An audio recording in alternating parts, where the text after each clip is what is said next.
What you mean?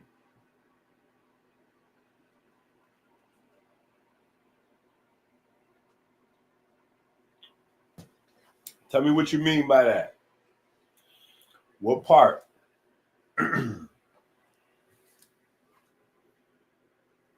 That's what we need to start doing. We need to start doing our book club again. We need to start doing the book club again. But I got so much work. It's like everything hit me at one time.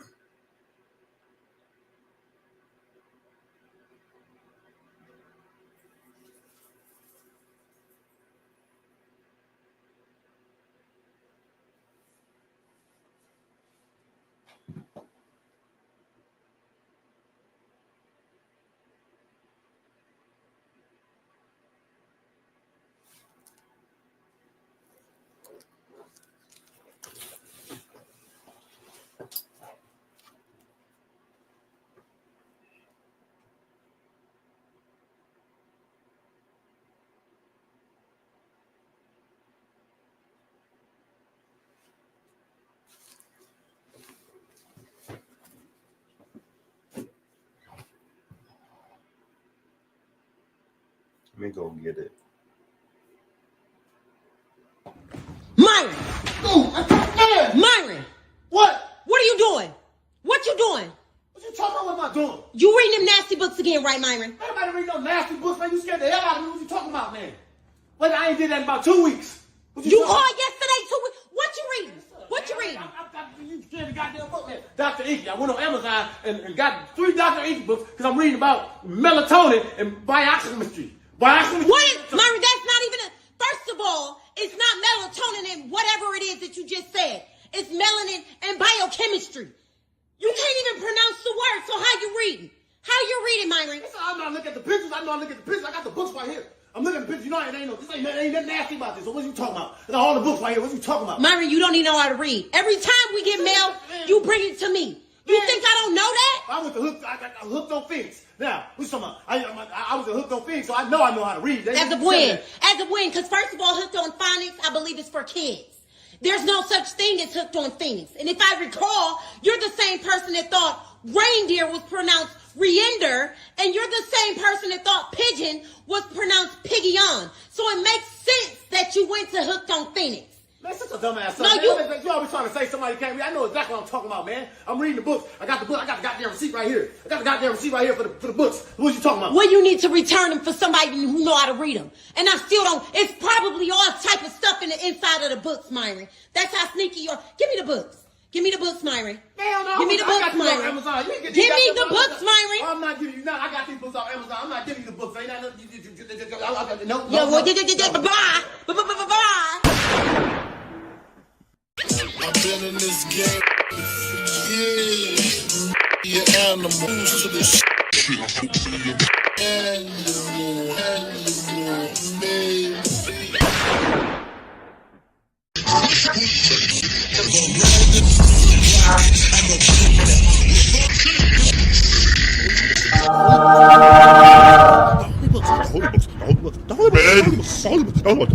The gods have blessed us. We must act now. We must act now to save us, to save our souls.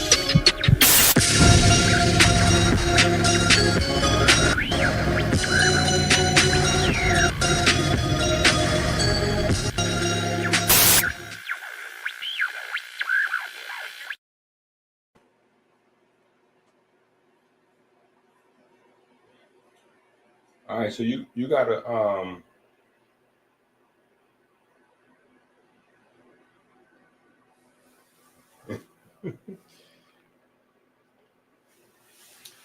I don't have mine yet, but so you gotta give me the breakdown, because I think what I was saying in the book was that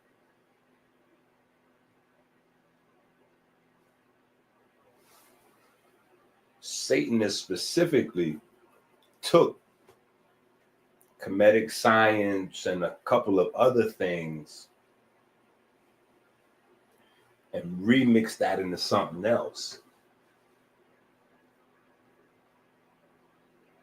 But they took Islam as well. Islam has been remixed into a lot of things to promote and provoke all kinds of devilishment.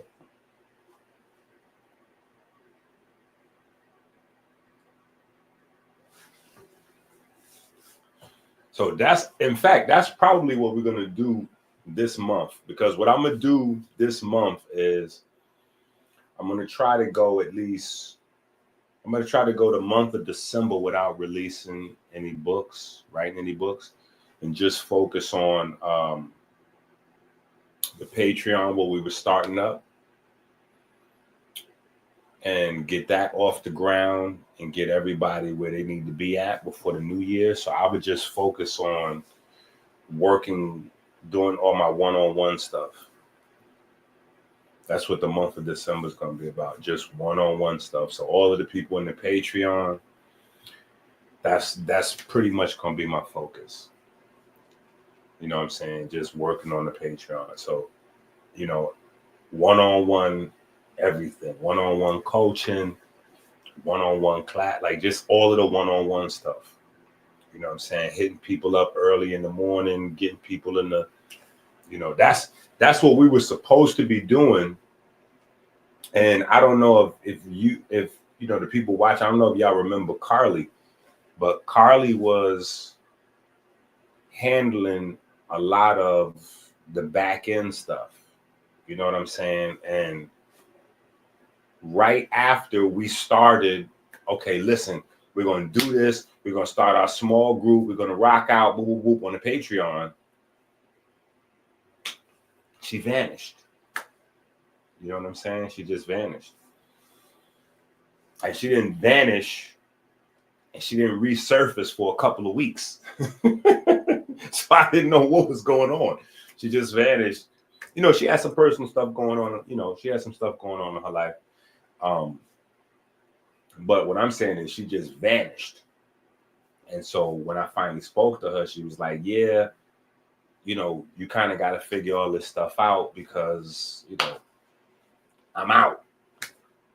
And then right after that, my brother passed, and, you know, so it just, you know, so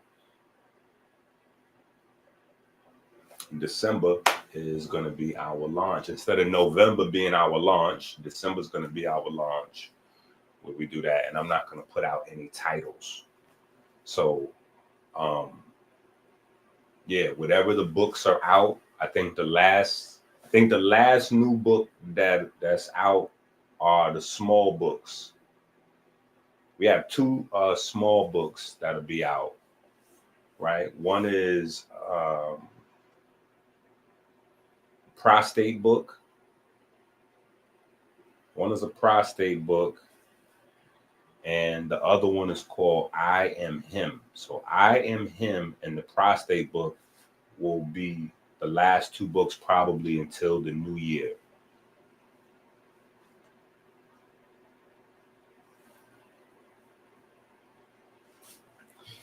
Well, I'm gonna be honest. That was our goal. I set out to make that goal, and we was doing the private classes and the Patreon on the other side, but people were enjoying the classes, but not necessarily picking up the work. Because that's what I would have liked to have this Christmas. That would have been like a nice gift for me to myself, is for at least 10, 20, 30 people to have their own books out. That would have been dope.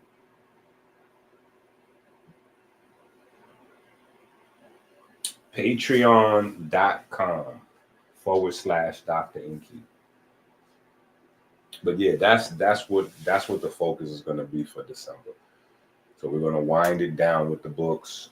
However many books we reached about 70. You know, we reached about 70. I think we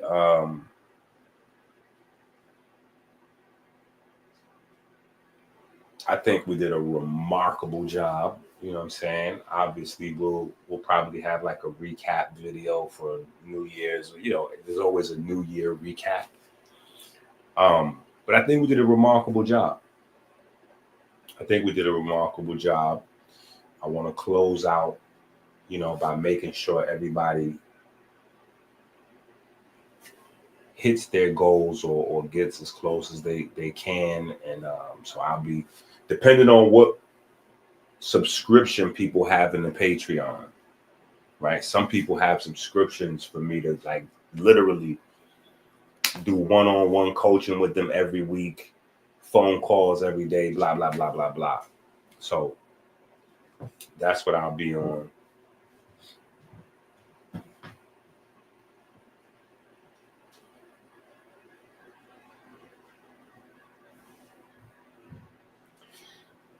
Man, listen.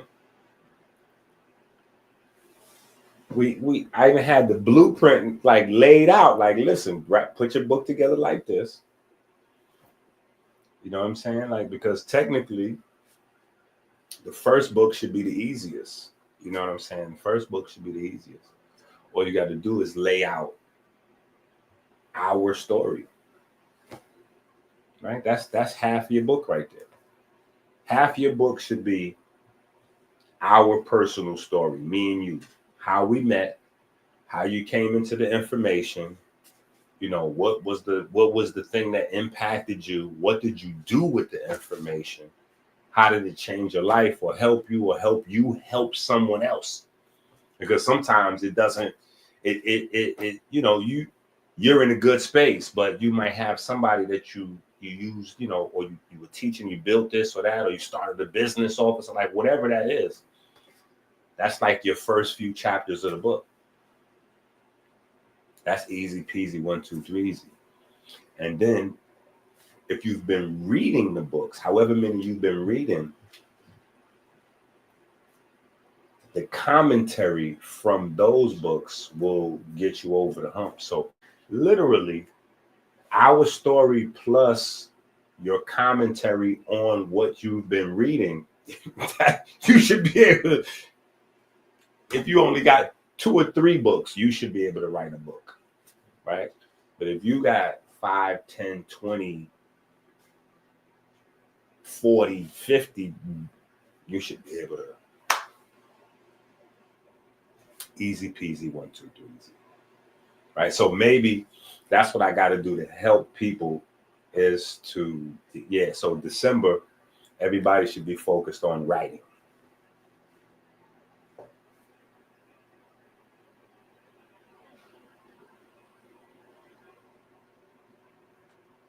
Yeah.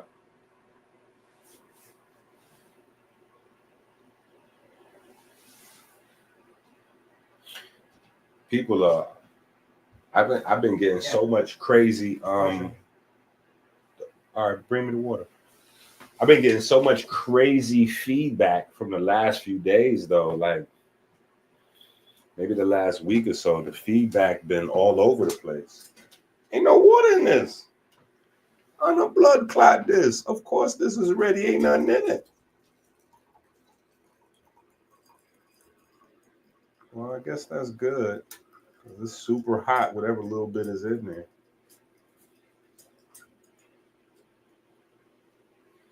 Thank you, sir.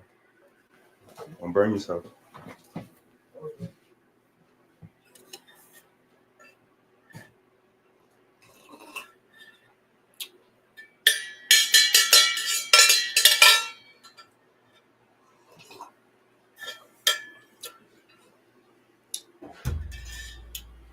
But yeah, the feedback is crazy. Like I got a bunch of people say, EnQi, when did you start talking about so much like when did you start talking about so much religious stuff?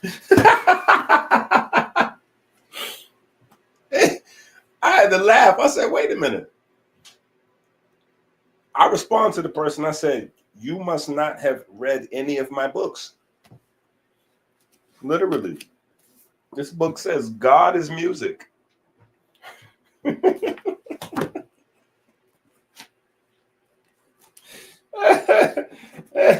Look at this.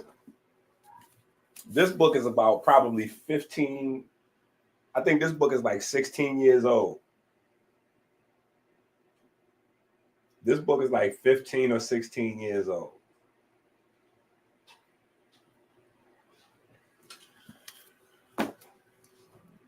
Like, I just, it's crazy because I'm like, maybe people are having a Mandela effect even about what we've been doing over here. I can tell, like,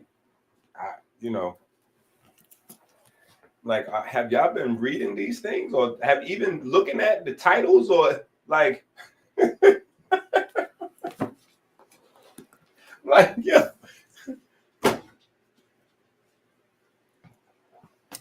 That's just what's right here. Like, I mean, most people know me for the Eat Right book.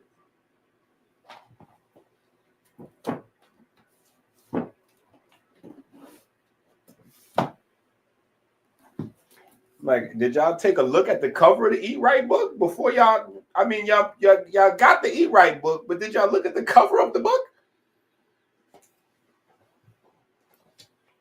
Maybe they was just looking at the back of the book. They was like, he on that cover with book with his babies.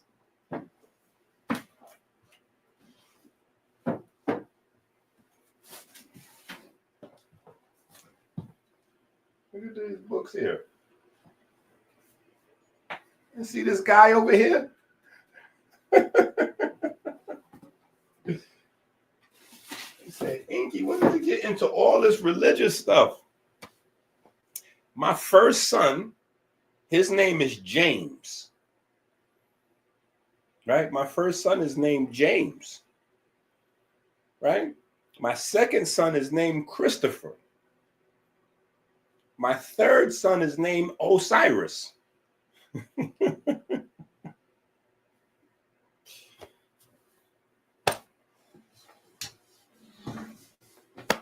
I don't know. What have folks been thinking all this time? I've been telling y'all where I've been getting this information from all this time.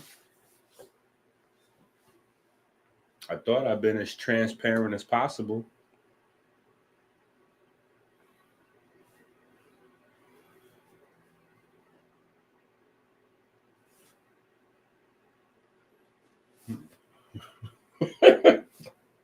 Maybe they gotta be, because I'm saying to myself, I'm like, yo, I've been saying, I've been getting my information from day one, from the Bible, from the papyri. Like, that's where I live at. I'll touch a Quran. I've spent time in the past in the Bhagavad Gita. That was a long time ago though, but it's still somewhere in the back of my mental Rolodex, because one of my mentors, a guy named Azariah, he used to be he was the main, he was the glue between, they had like a little crew. So the crew was EnQi and his wife, Brother Kaba or Booker T. Coleman, depending on, how you know him. And then it was Brother Azariah and his wife. And Booker T. Coleman, every so often, he'd bring his son around, but his son was a lot younger at the time. So he was like the Lone Ranger. Azariah and my Jade, that's Azariah's wife, my Jade. She was the one who started all of the crystal stuff in the community. And then it was EnQi and his wife, and they had a room. They had like a whole a dojo. That's what the main thing was, because EnQi was always into the martial arts. It was comedic studies, but it was also martial arts. And that's where I first started teaching. Nobody else would give me a shot. Nobody else would put me in front of a room of people. Nobody. I was officially like blackballed in New York. So that's why there's no old lectures of me teaching, because that was the only space. You know what I'm saying? That was the crew. I wasn't down with I was cool with the 8th Avenue, and I was cool with everybody on 125th. But there was a divide back then. The militant side, which was Sarnetta side, they didn't rock with the spiritual side. So Red Pill and all of them, they used to be down next to Sa. I used to be down next to Azariah and Brother Coleman and them Fudishi.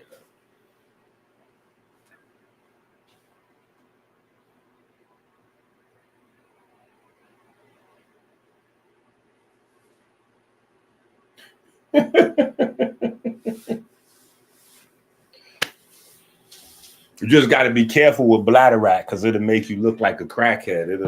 It'll make you real skinny. So bladderwrack is one of them things that you got to be careful with, especially depending on how good your diet is. It's almost like the better your diet is, the less bladderwrack you should have. Yeah, because bladderwrack can make you skinny.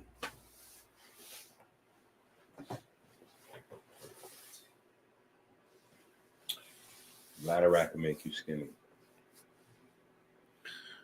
But no, I feel like it's important to share as much source material as possible. And then as I was kind of grieving, and I think to some extent, I'm still maybe grieving a little bit. You know what I'm saying? This is my little brother. You know what I'm saying?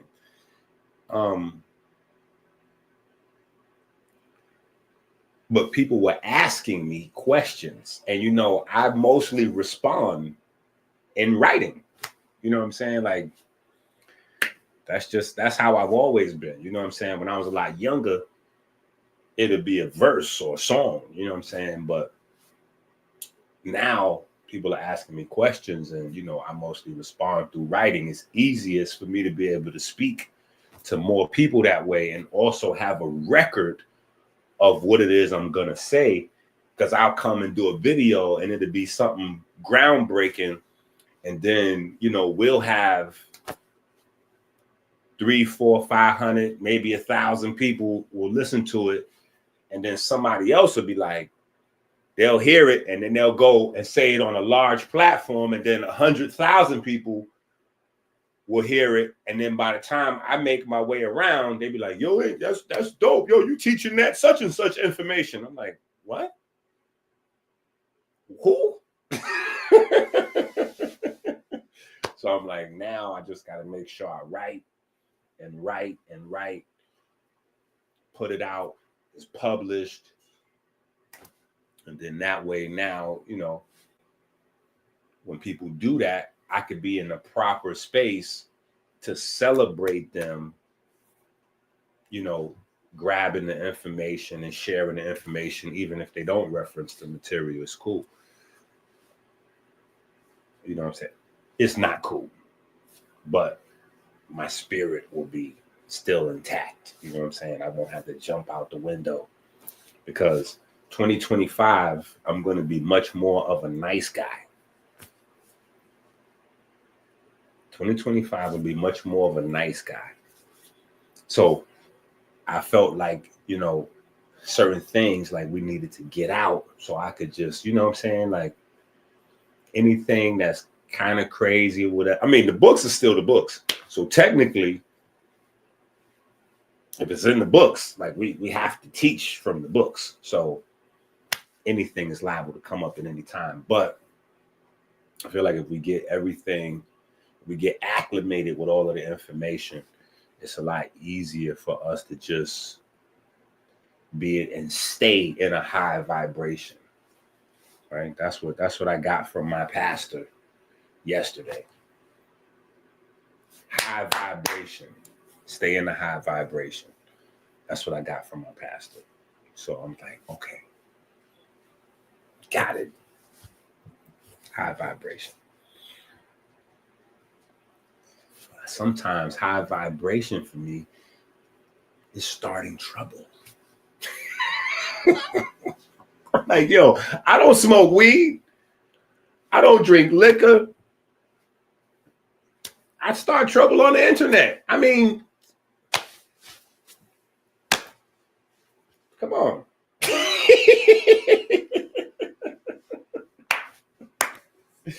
Right? Yeah. We got to start some trouble a little bit today. Because I was in my bag, right? I was in my bag. And then somebody sent me this clip. A little clip. Yeah, somebody sent me a clip. Because apparently, folks got the, folks been listening. So they said, you saying that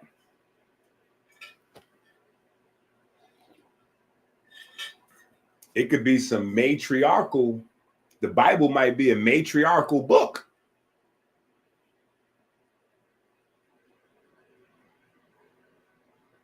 I might have to clear that up with y'all.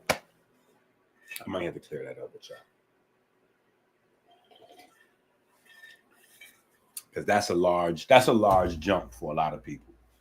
Because most people, they know the Bible is a patriarchal book. But that's on false ideas. Bible is not a patriarchal book. Because I would go as far as to say it's a matriarchal book. It's a matriarchal book. I would go that far. But then anyway, Gino Jennings, he had a clip and he was saying that Christ doesn't have a mommy, right? And so I think that the person sent me the clip being funny,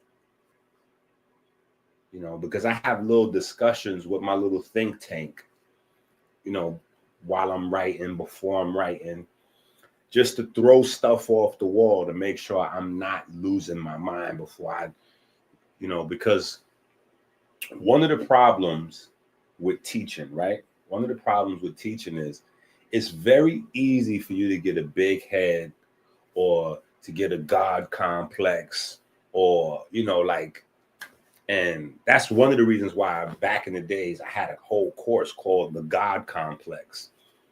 You know what I'm saying? Because I saw a lot of people in the community developing that. And it was obviously, I was way ahead of my time with that. You know what I'm saying? Because we still bred more people with Messiah complexes. We still had a young Pharaoh, a this one, a nature boy, and all these other folks. You know what I'm saying? Somebody just came out of jail, a rapper. A rapper just came out of jail. He's like a Louisiana, he's a Southern rapper. He just did 7 years in jail. And now he's starting a religion, like he's a Messiah. He was like, yeah, I'm the Messiah. God sent me. I'm like,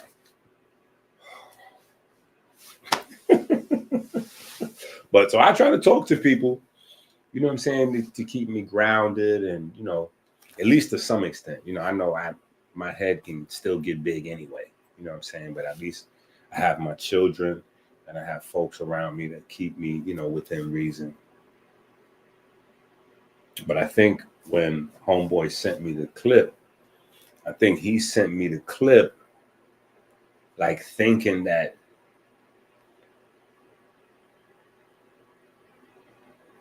I would think it was funny, which I did think it was funny, but at the same time, I didn't think it was funny because I know Gino Jennings is big. Like Gino Jennings is big. You know what I'm saying? Whether that sounded crazy. Pause times 100. Yeah, pause times 100. That was crazy just now. And I had the hand gesture like Gino Jennings. Yo, I'm glad Chasing did. Yo, I'm glad my sons didn't see that just now. They would have went crazy on me. Y'all can laugh if y'all want, but y'all in the chat room, I would never been able to live that down if they would have actually seen that. That would have been super crazy. But Gino Jennings has a very large audience. Let me say that. And his name rings bells around the world as a pastor or reverend or preacher or whatever his pocket is. But so when I seen him say it, I was like, yo, this is the bag I'm in right now. This is the main problem. I'm like, yo, this is the problem. So many people have mixed ideas that are not true. I think that, and I think I could speak for a lot of Bible people. Whether you're a Jewish person, like a I forgot the name they call them, but just a white Jewish person. I'm just saying white Jewish person. I ain't getting into all these crazy names and all that. But if you're a white Jewish person or a black Jewish person, we got a lot of those now. If you're a Hebrew Israelite or just a regular Israelite, there are churches that are Israelite churches that are not Hebrew Israelites. Like they're just regular Israelite churches. I don't know if people on the internet know that. But Christians, Catholics, Protestants, all of the different people, I think we're comfortable letting people kind of violate the Bible or God or Jesus or, feel how they feel and say what they say. As long as you're in truth. You know what I'm saying? Like, it's like judging a book, not even with its cover. Like, because a lot of people, they would judge, oh, well, you said you're a Christian, so how is it that you talking about Osiris all the time? You said you believe in Jesus. How you believe in Jesus and you talking about Osiris and this one and that one? Your name is EnQi. Like, wait a minute. I'm like, you have met and interacted with the wrong type of Bible people. There have been women that couldn't have babies that because of this information, they having babies. Literally blind people that could not see, had their license taken away, got their license back. People that had cancer don't have cancer. People that had diabetes don't have diabetes. People that was impotent, not impotent. Like, from this information, you know what I'm saying? So I feel like people ran into the wrong type of religious people. There are religious people that are dumb, respectfully, because they believe that they only need to read what's in here. And there are people that are even worse off because they don't even read their Bible. They don't even read the Bible. They only know the Bible based on whatever the pastor or the reverend is saying to them in church on the weekend. And to be honest, there's a whole world in the Bible that, depending on what type of organization you deal with, they just don't talk about that stuff.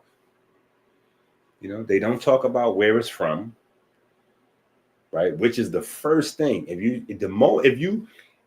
you pin someone down and you get them to talk about the origin of the Bible, that right there, some of them, it's like they going through convulsions. They will try to do anything not to have that conversation with you, including the parachute, the catch-all. Like, it doesn't matter because Jesus is going to save us. Like, how? If you don't even know what's in the book, like, if this is the direction to your Savior, why wouldn't you want to read the book? Like, to me, it sounds crazy. Like, because all I got to do is be baptized. I'm like, okay, let's say that that's true. Can you show me that in the book? Well, no, because my pastor said. I'm like, all right. Has your pastor read the book? Yeah. Okay. Well, will your pastor know where the book came from? Yeah. All right. Well, just go to church or whatever, come back and let's talk about it. Because that's how I used to start when I went on the road. That was like, okay, so first Mfudishi, Azariah, Booker T. Coleman, they let me speak. But then after that,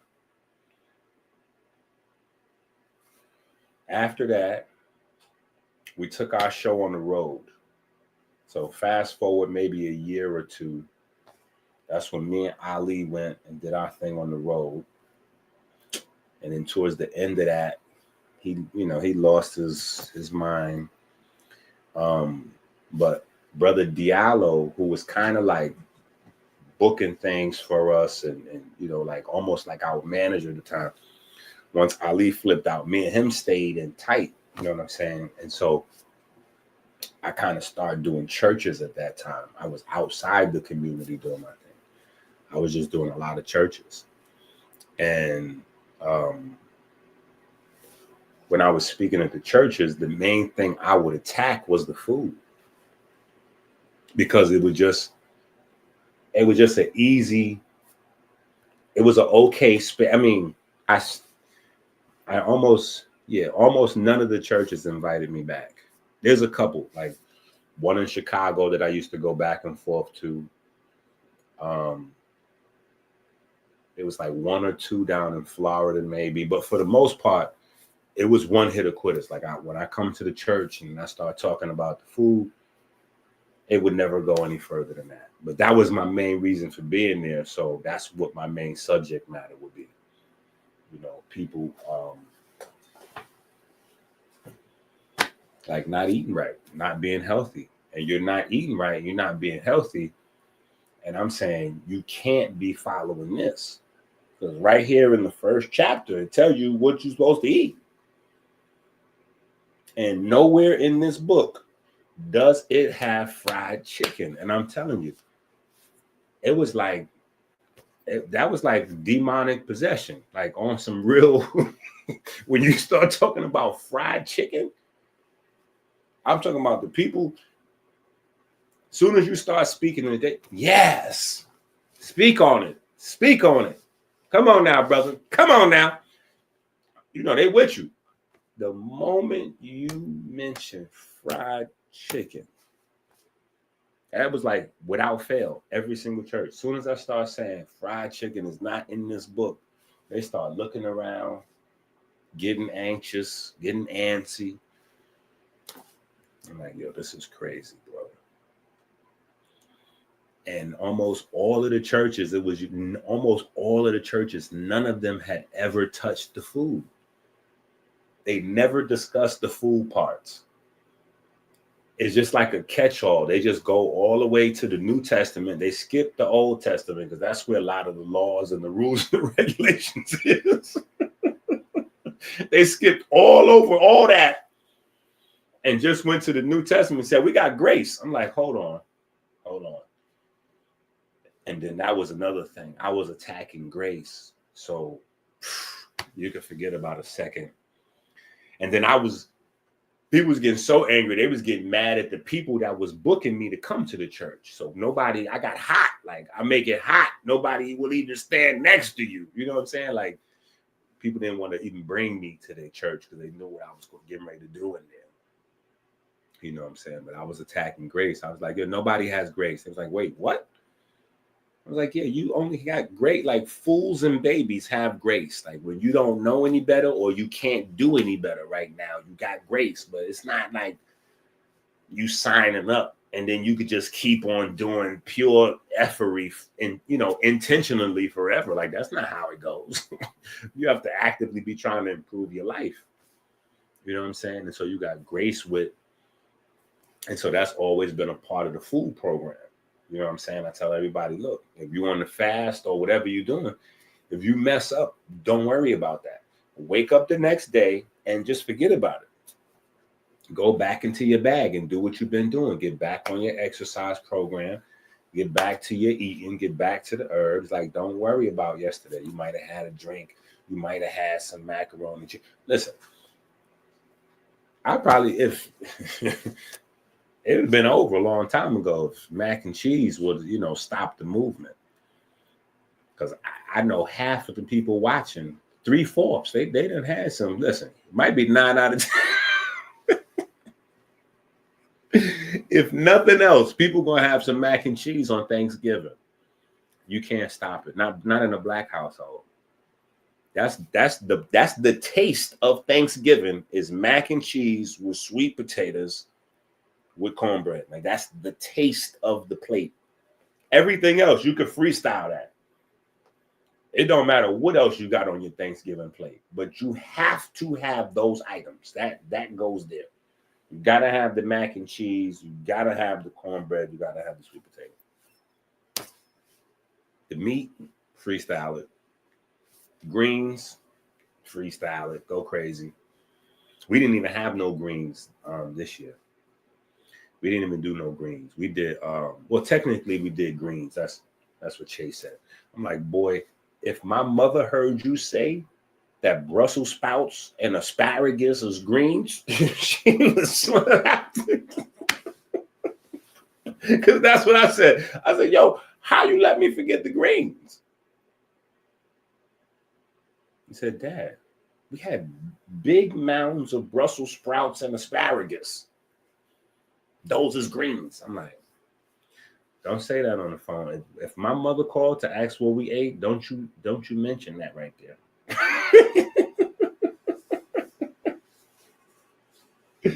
Like, yo, don't you mention that right there.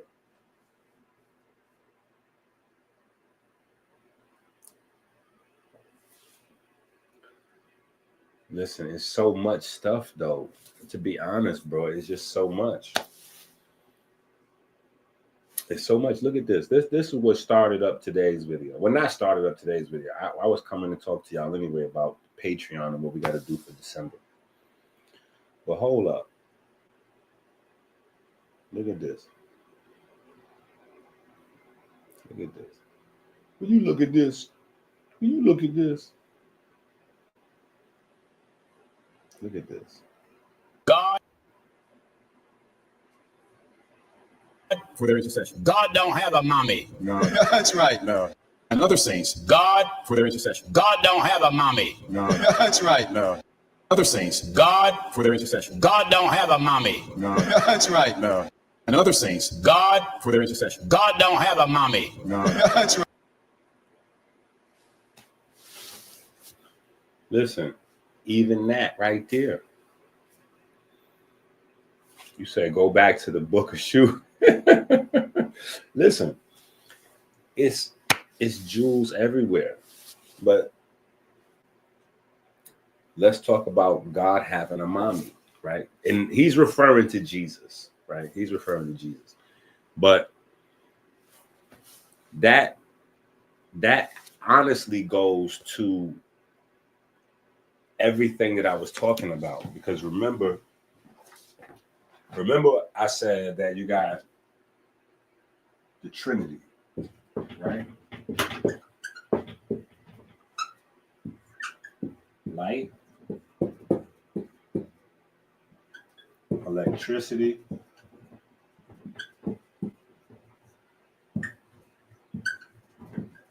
magnetism.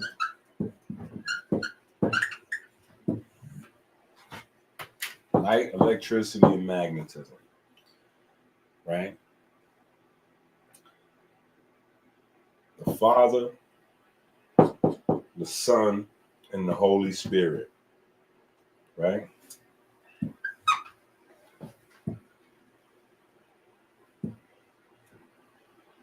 Now, the breakdown, right? The breakdown to this, right? Electricity can be coded as information, but light specifically is data, right? Light is data, and light can be used as power the same way electricity can be used to encode data, but typically light is data, right? Magnetism, one-track mind. Magnetism is mom. This is the nurturer, right? Magnetism stores information, right? Magnetism stores information, right? This is your Holy Ghost, right? This is the ghost, stores information. So in the biblical sense, and I think this is where brother was challenging me a little bit, I guess, maybe trolling a little bit, sending me the Gino Jennings joint saying, you know, the Messiah, Christ, God, right? Because true Christians don't make a distinction between God and Jesus. That's one of their things, that God is Jesus, Jesus is God, right? Me, it's light, it's electricity, it's magnetism, right? So I guess bro was kind of like trying to ask me, where is the woman, right? Because this is the woman. This is the father, this is the mother, this is the child, right? Father, mother, child. So I guess he was trying to ask me, like, where is the woman in the Bible? And so it was good timing for him to send me that, because I was in the middle of finishing up one of them last books. I told you is two last tiny books, right? Two last little books. They little books. One is called I Am Him, and the other one is called God's Wisdom, right? It's in the God's Wisdom book. It's in the God's Wisdom book. But let me show you this. God definitely had a wifey. God had a girlfriend. Or maybe God just had a girl that was in the friend zone. I don't know. But the Bible clearly says that God was not by himself. So you remember the beginning, right? The beginning where it says God created the heavens and the woo, woo, woo, woo, woo. Listen.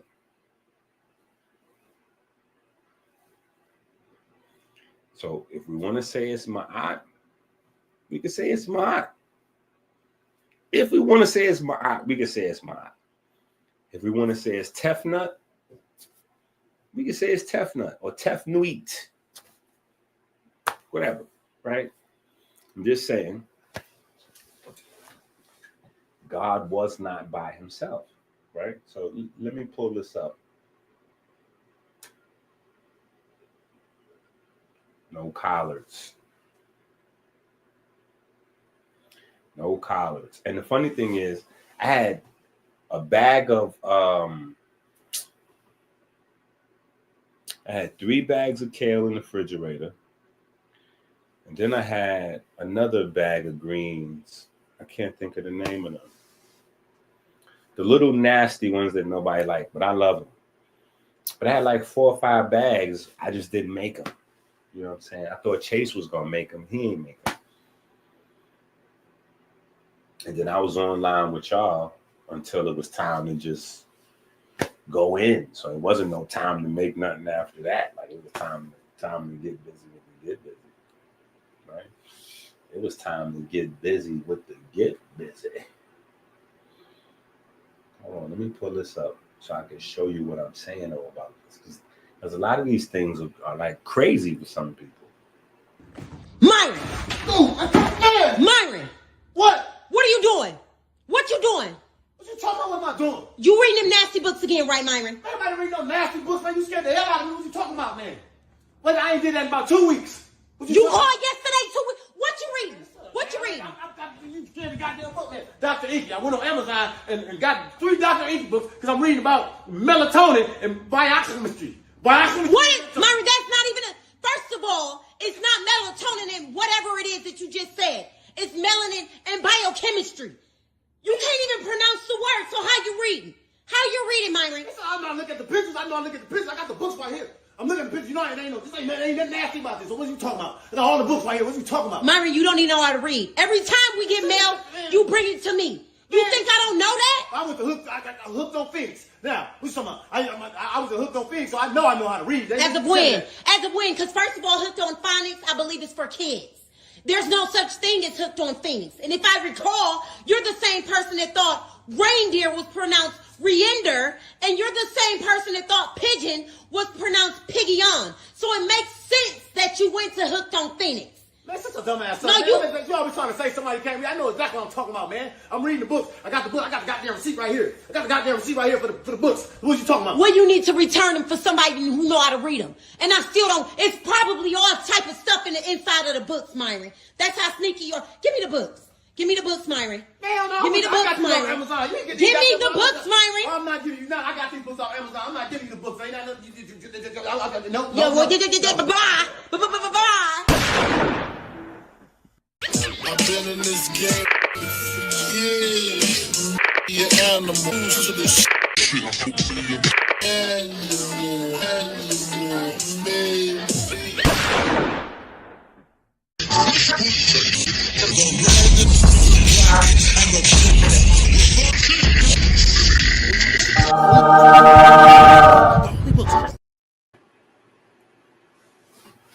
Okay. So look at this. You know how much women would probably feel differently about this Bible if they had church about this? Like if they had church and studied this. This is Proverbs 8. This is Proverbs 8. It says, does not wisdom call out?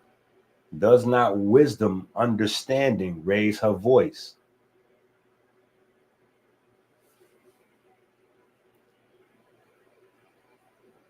Now we're going to stroll down a little bit.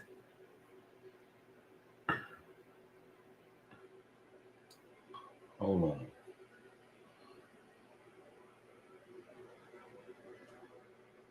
Here we go.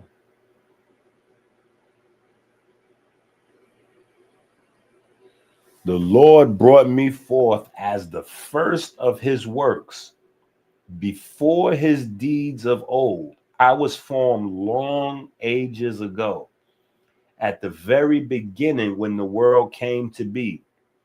When there were no watery depths, I was given birth. When there were no springs overflowing with water, before the mountains were settled in place, before the hills, I was given birth. Before he made the world or his fields or any of the dust of the earth, I was there when he set the heavens in place, when he marked out the horizon on the face of the deep, when he established the clouds above and fixed securely the fountains of the deep, when he gave the sea its boundary. I was constantly at his side.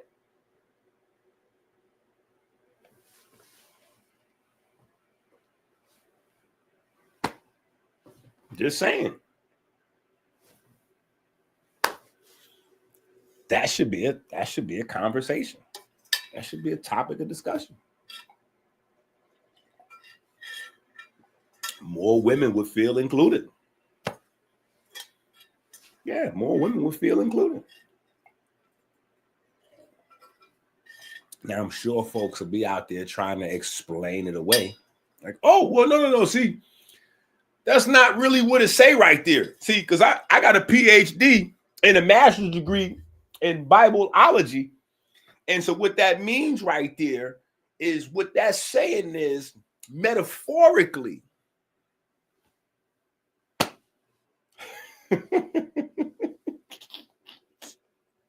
You know, when they needed to be a miracle, it's a miracle. When Jesus say he walked on water, they need you to believe that's a real thing. Like, no, he really walked on water. I'm like, oh, so if God had a little, if wifey was on deck, that's metaphoric. If it's God had a woman, that's metaphoric. If a human walks on water, though, that's the literal part. Okay.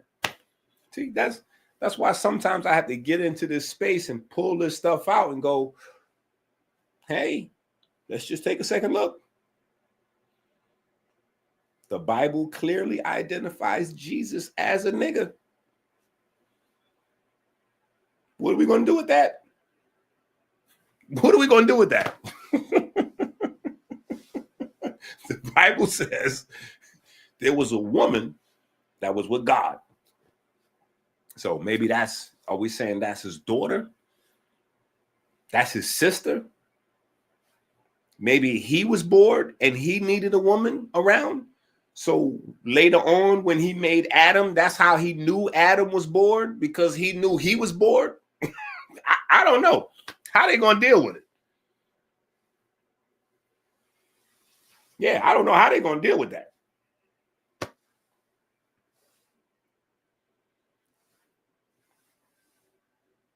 Bruh, it's a lot of crazy stuff in there that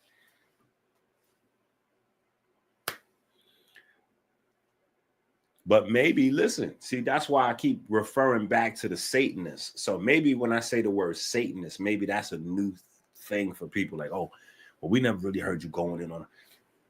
Because you have to identify this, right? Because there's no real reason to hide this chapter.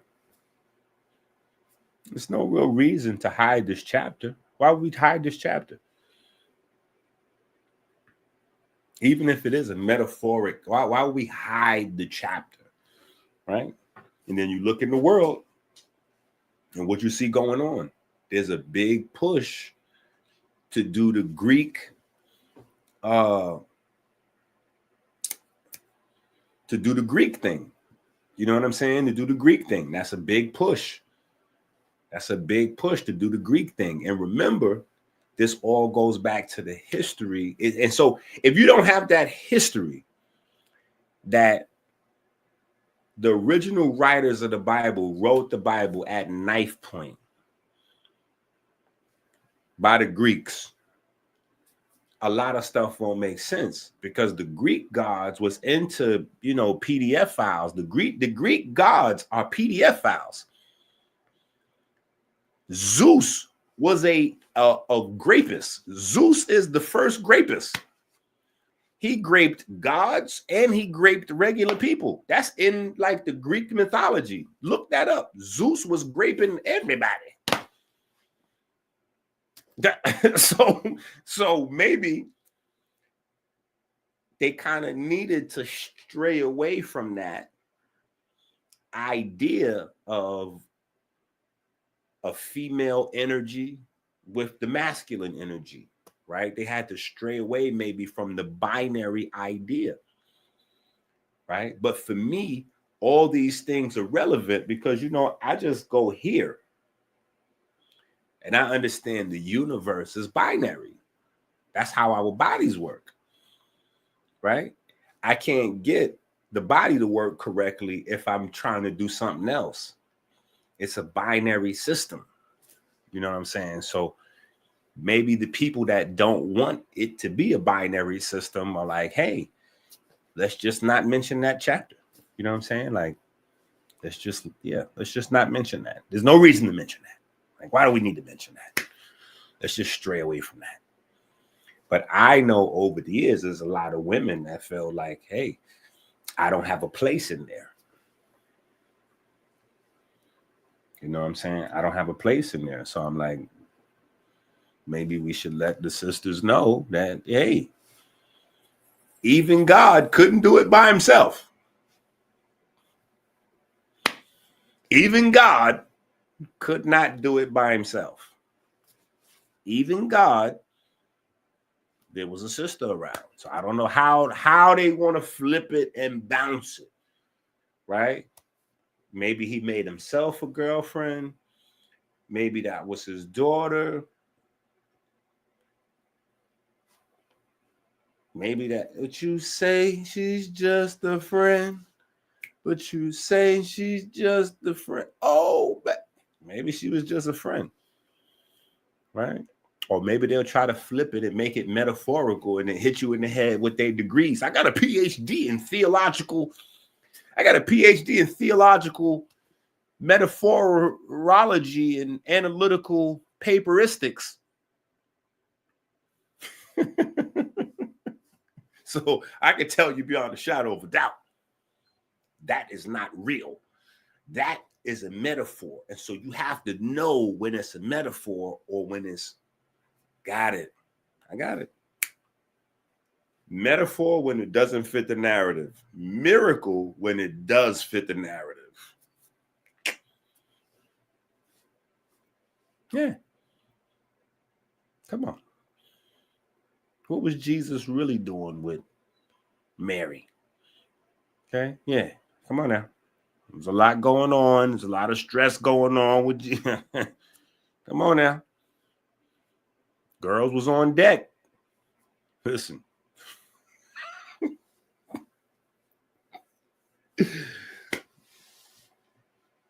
Listen.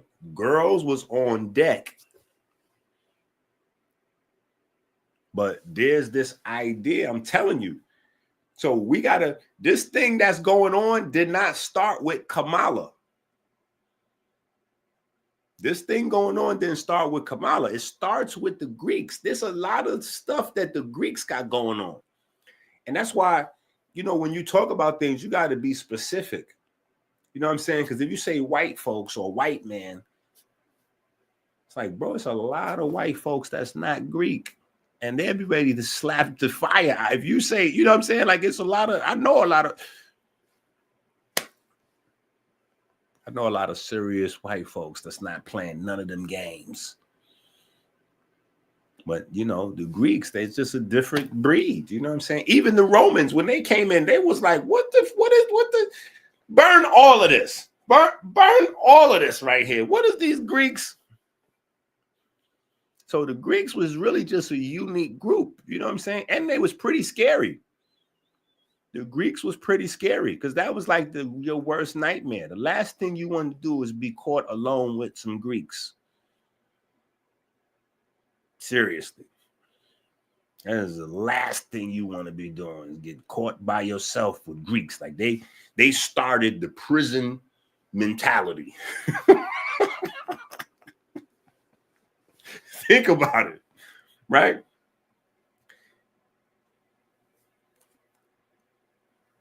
The Pope, right? Think about the Pope. The Pope and the Vatican draw their power from the Bible, because at the last moment, Jesus was like, listen, I'm about to go ahead on this mission. Peter, I'm going to need you to hold it down, right? At least this is what the Vatican is going to tell you. If you look it up, this is what the Vatican is going to say. So Peter technically is the first pope, right? But now here's the problem. Peter was married. So you got to ask yourself, where did the rule come from that no popes could be married or have a woman? The first guy that started the program, he had a woman. After that, though, they made up a rule. You can't, vow to celibacy and all this and all that. When the first guy was married, he was doing what he do. I'm just saying. I don't know the answers to these questions. So, well, some of them I do. But I'm asking y'all these questions to spark thinking and maybe to change some thinking. You know what I'm saying? To soften people's hearts, because you realize you thought a way about the Bible, but it's not that. You know what I'm saying? Most black people, they don't mess with the Bible because the slave master justified slavery with it. And that pain and that trauma has been passed down and passed down and passed down. And they don't see themselves in it. They be like, okay, well, you got the Greeks and then you got the Hebrews, and the Hebrews are white guys with, the black suits and all that. Like, that ain't us. And then over time, you start to get brothers learning about Egypt, right? They learn about Egypt, fall in love with the idea of Egypt, and go, yeah, I knew it. That's not us in that book. We're the Egyptians. We're the Nile Valley civilization. There's no proof that the Israelites ever even existed. That's fake. And I've been like, okay.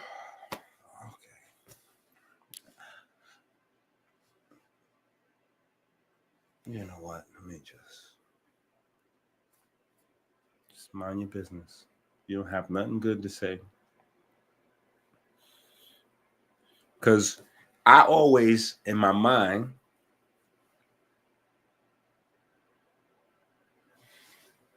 at the end of the day, I know that it really comes down to just what can help make you a better person. That's the first most important thing, right? So if we're coming off the block, cigarettes, Black and Miles, blunt wraps, 40 ounces, anything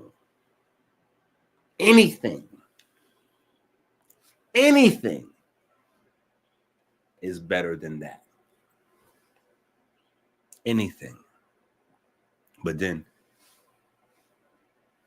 as you learn, then you can grow and change and you can see more. And as you see more, now your understanding can get deeper, right? So yeah, there should be a part where you're enraged about what's going on in your community. You know, if you're a certain age, you should be like, oh, wait a minute. Oliver, no, hold up. They bring crack in? Oh, hell no. The white man got to go. Like, then you realize it's not that simple. It's not that simple. We're forgetting a lot of other folks. The white man was a middleman with crack. The brown man was making it. The white man was bringing it over to the black man, and then the black man was distributing it to the other black folks. So like, hold on. That's why we had shirts, right? Respect the healer, not the shooter. Because we still got these other notions we got to work on getting out of our mind. All right? We got work to do on us. You know what I'm saying? So, but I'm like, hold on, you know, Egypt is fake too, right? The whole, you know, Egypt is also fake. Like we can't say, oh, Israel is fake. Oh, hold on. Egypt is also fake.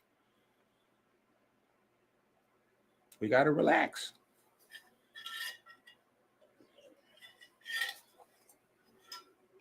The word Egypt is made up. The word Pharaoh is made up. There's no pharaohs. Well, actually, there's a few pharaohs. The only real pharaohs are the Ptolemaic dynasty. So with Ptolemies the first and going forward, those are actual pharaohs. Those are real pharaohs of Egypt. Because Egypt really existed after they came and took over Kemet. But before them, there is no Egypt. There is no pharaohs. There's no Nile River. So because there's no Nile River, there can be no Nile Valley. There's no Nile River. They came in and made that up. They named it that. Before they came in, it was called Happy or some crazy word with a J that I can't pronounce, but it wasn't Nile.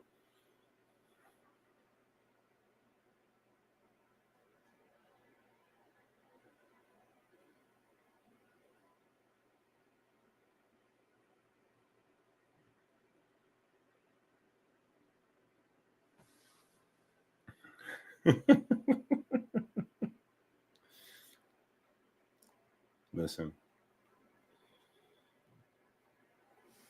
Frederick,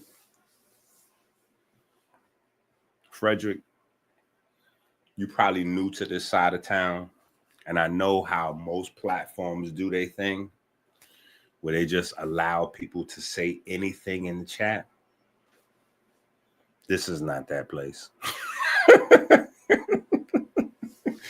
We like to share and spread the love over here. We share and we spread the love over here. So when people get crazy, we just go ahead and we spread the love by throwing block parties. We throw a block party. Everybody's invited. Bring your kids. Bring your mama. It's a block party.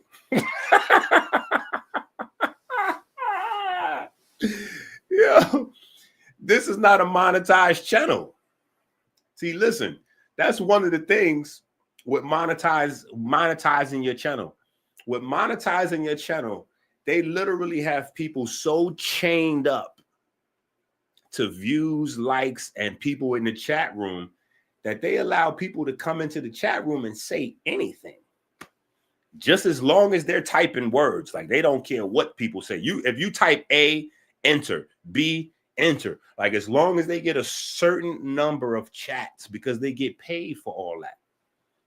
So if you don't know how the monetization works, all of those things, you get paid off that one way or another. The more chats you get, likes, views, the more comments you get, all of those things contributes to how many views and algorithms and what price people pay to advertise in the beginning of your commercial. Because so y'all may not know, but when you see commercials pop up on people's video, that's what they're getting paid from. That's what they get monetization from, is the ads. And so some people, they might have one ad at the beginning of their video. Some people put like an ad every few minutes. That's not YouTube doing that. They're doing that. They're putting 10 ads in the middle of their video, right? But each ad costs a certain amount of money, anywhere from like a penny up to maybe, well, I don't know, I haven't done it in a long time, but I know it goes, it's a auctioned off space on your video. And that space, the price that they auction it off for, it goes by all of those little metrics, right? So people need that in order to boost their price so they get paid more. So because they're held hostage in a lot of ways by monetization, they just let people say anything as long as they type it. Me, you gonna get blocked. So you're gonna have to make like another fake name and come back in, and I'll just block you again. You know, like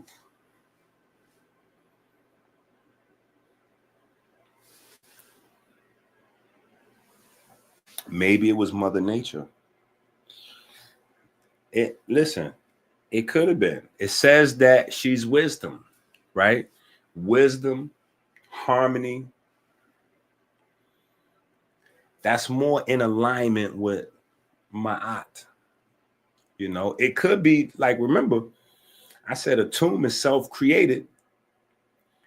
So it could be the waters that he came from, but the waters existed before a tomb.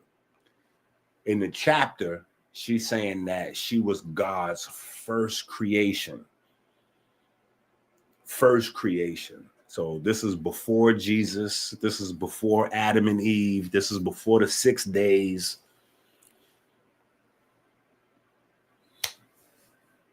You know what I'm saying? Like,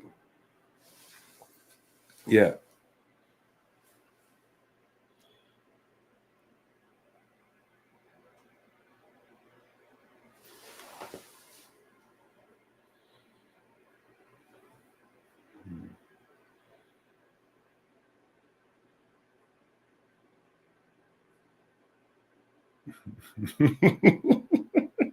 Yo, hold up. But I was just telling you, people get mad about this, right? Yo, how you gonna get mad with me and say I'm making up something? I need to stay in my lane when I just read it out the Bible. A lot of people are invested in this stuff. They invested. They're invested in this stuff. There's nothing I said that was conjecture so far. Right? The only thing I said that probably would take people back is that there's a woman or a female that exists in the beginning of time with God before he created anything. But that's not me making it up. That's me reading Psalms chapter 8. That's just what it says in there. You want me to do about that? This is the problem when people dedicate their life to listening to somebody else teach them something and they haven't read it themselves yet. So they get to start to have the feeling like they know what's in the book. And then you say something is in there and it contradicts them. You know how much people was hitting me up like, yo, bro, How you say Jesus was hung on a tree? Jesus was clearly died on the cross and blah, blah, blah. I'm like, hold on. I did not say Jesus was hung on a tree. I read from Acts, where Acts in the Bible says Jesus was hung on a tree. It says it in multiple places all over the Bible. I'm not making that. That's not me making that up. That's in there. So what I think is there's a lot of different people with a lot of different organizations, right? A lot of people, a lot of organizations, and every organization basically uses whatever they need to from the book and try to shield people from everything else. You know what I'm saying? I never really did that, but I could be considered to have done that because I would just focus on the dietary stuff in the book, right? I'm talking about the first chapter, the fruits with the seeds in it. Skip the Revelations. It says pharmakia is going to kill everybody, right? I'm like, hey, Monsanto parent company is pharmakia. Like, woo, woo. Then people say, well, hold up. Exodus, they said it's okay for us to eat the meat. I'm like, well, let's go take a look at the meat. Let's go take a look at Exodus and let's take a look at that meat. Exodus did not say it's okay for you to eat the meat. Like, what you talking about, Doc? It definitely said it's okay for you to eat the meat. I said, let's put that in context. In order to eat fruits, vegetables, and plants, you have to grow it. And somebody, a smart person, says, no, you don't. They eating the wild, natural stuff. I said, okay, first of all, eating the wild, natural stuff was over when they got kicked out of the garden. That was like part of the getting kicked out of the garden program. Like, oh, okay, so now you got to make your own food. Literally, Cain and Abel, the whole story started like, so I'm like, but let's say they was eating the food that grew naturally around them. I said, even in that sense, you still have to live somewhere to know those plants. Because when you go somewhere else, it's new plants around. It's new vegetables, it's new herbs, trees and plants and bushes you never seen before. It's berries that you never seen before. It's berries grows everywhere, but you can't eat every berry. Some berries will paralyze you. Some berries will kill you. So I was like, no, that's not how it goes. If you get stranded in the wilderness somewhere, or you on a boat and all of a sudden the boat just stopped and you got to start eating from whatever's right there, how are you going to learn in real time what to eat and what not to eat? You have to follow the animals.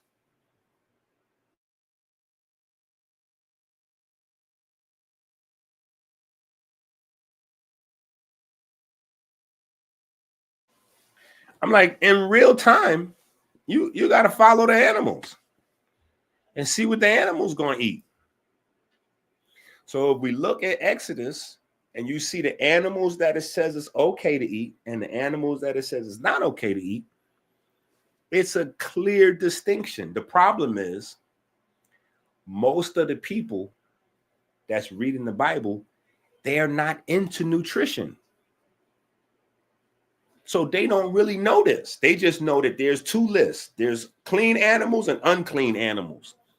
But if you know the science, if this is what you do, you're going to be like, hey, wait a minute.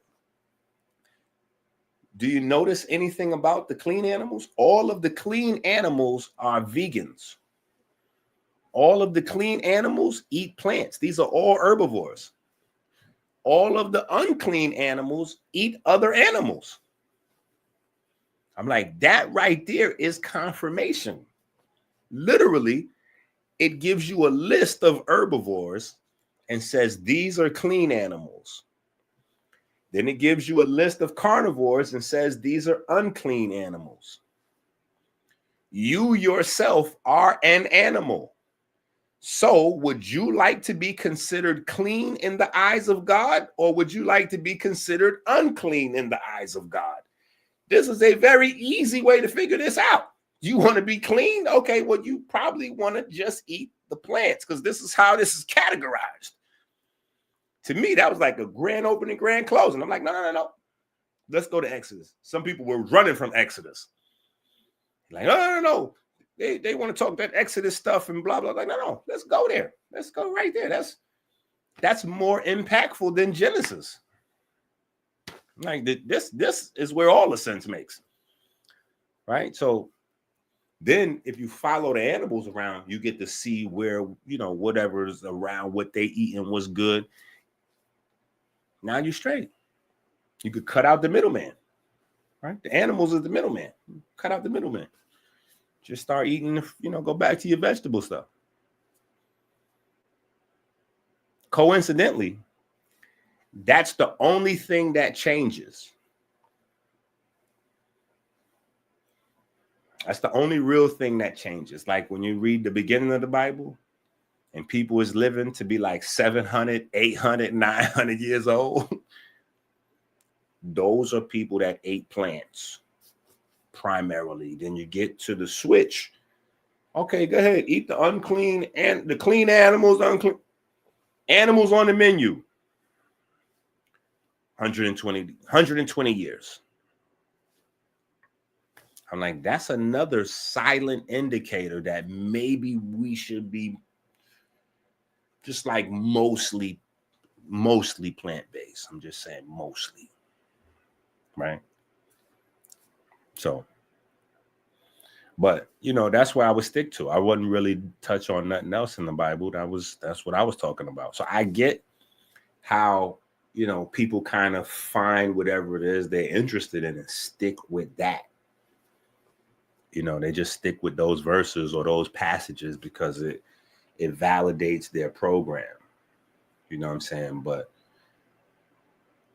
every so often, like for me, a sign that I needed to be more inclusive was finding the cure for heart disease.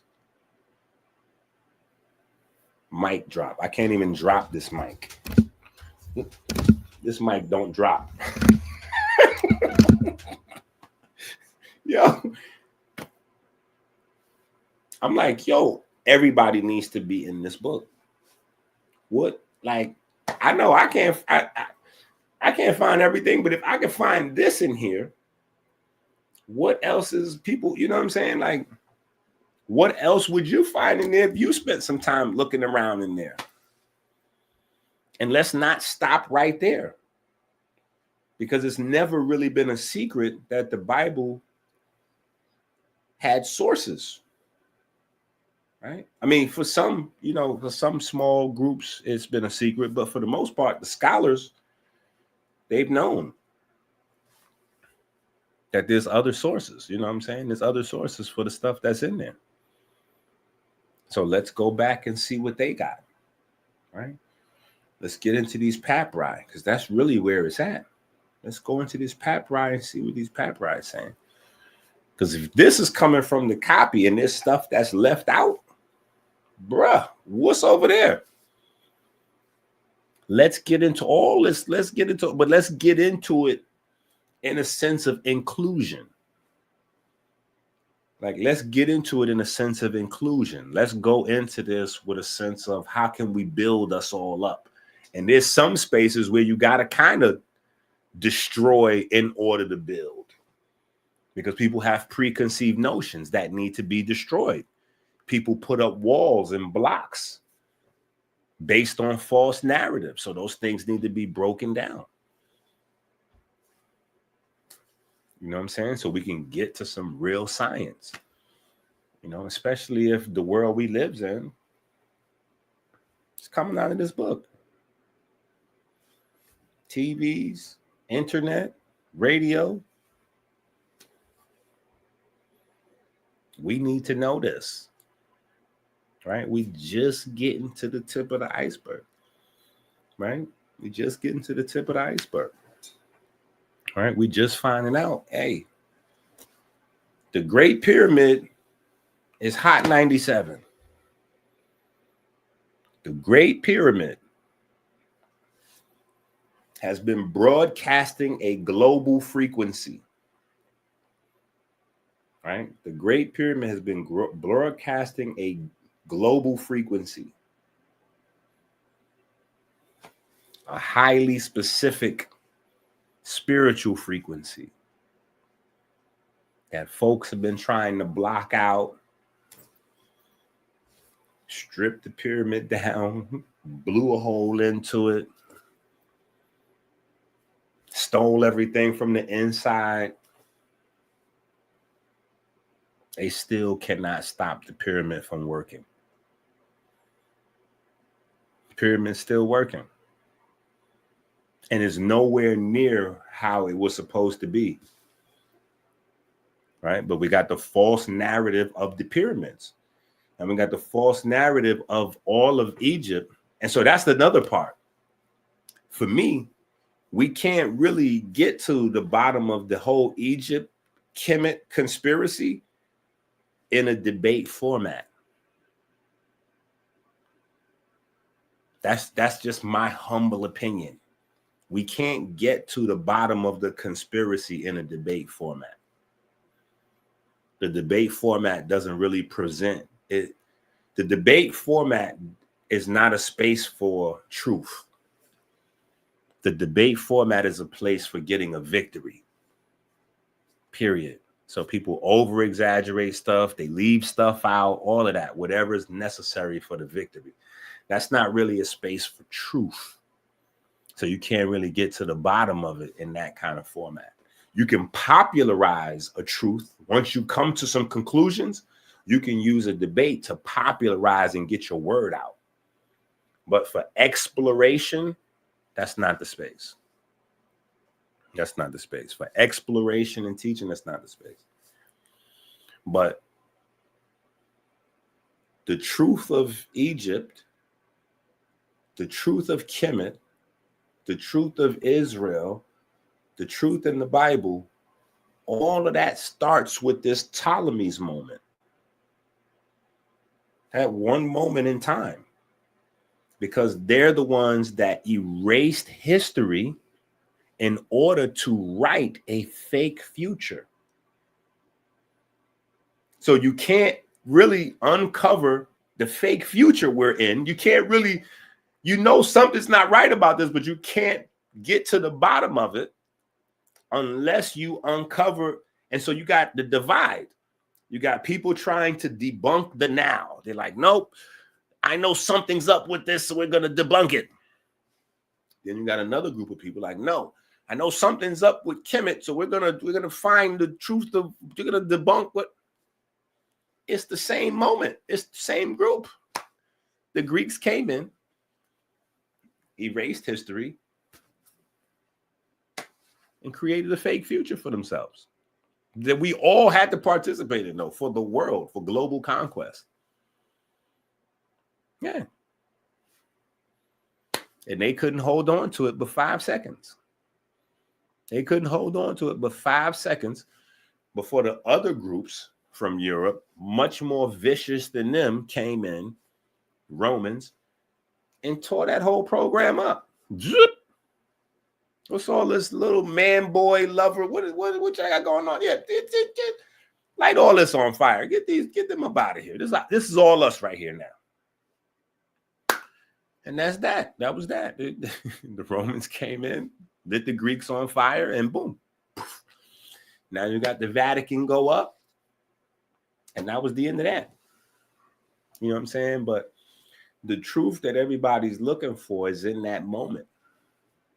It's all in that moment, right? So whether we go back further, whether we deal with the Bible, you know, all of those things is tied up into that moment. And everything springboards from there. All of these other things that people want to talk about springboard from there. What about the Native Indians? What's the truth of the Native Americans?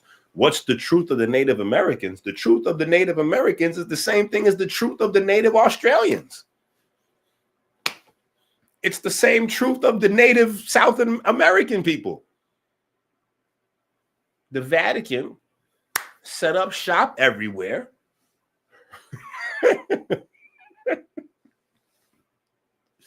And they had the program. You know what the program is? Get down or lay down. And those who chose not to get down, they laid down. And that was that. So there's plenty of indigenous people that are no longer here because they didn't, they didn't acquiesce. They were, you look at it either way you want to look at it. Some people look at, for instance, people being slaves chained up on the boat. Some people look at the slaves that was chained up on the boat as suckers. Say, man, well, if I was on that boat, I would have tried to kill me a couple of crackers, and I would have just died in the battle. They would have had to kill me because I would have just died in the battle. Thank God everybody wasn't thinking that way. Because now we still here. We're still here now. And we're everywhere. Thank God. We still here and we everywhere. Right? We done repopulated 10 times over. DNA tells us that our ancestors are still with us, at least the ones that suffered, they still with us because we here. Right? The ones that did not make babies, or the ones that chose to jump into the ocean and drown with their baby, their bloodlines came to an end. So you could look at it either way. Maybe they were cowardly because they were scared of what was coming. Right? I don't judge. They did whatever they felt was necessary. The chips played out how they, the game played out the way the game played out. It's like watching basketball. You're like, yo, LeBron should have passed it. No, he should have shot it. Until you in that moment, you don't know what you would have did in that moment. You don't know what you would have did in that moment.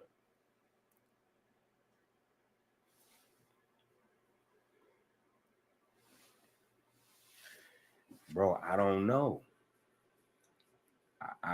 That's not Lilith. Look.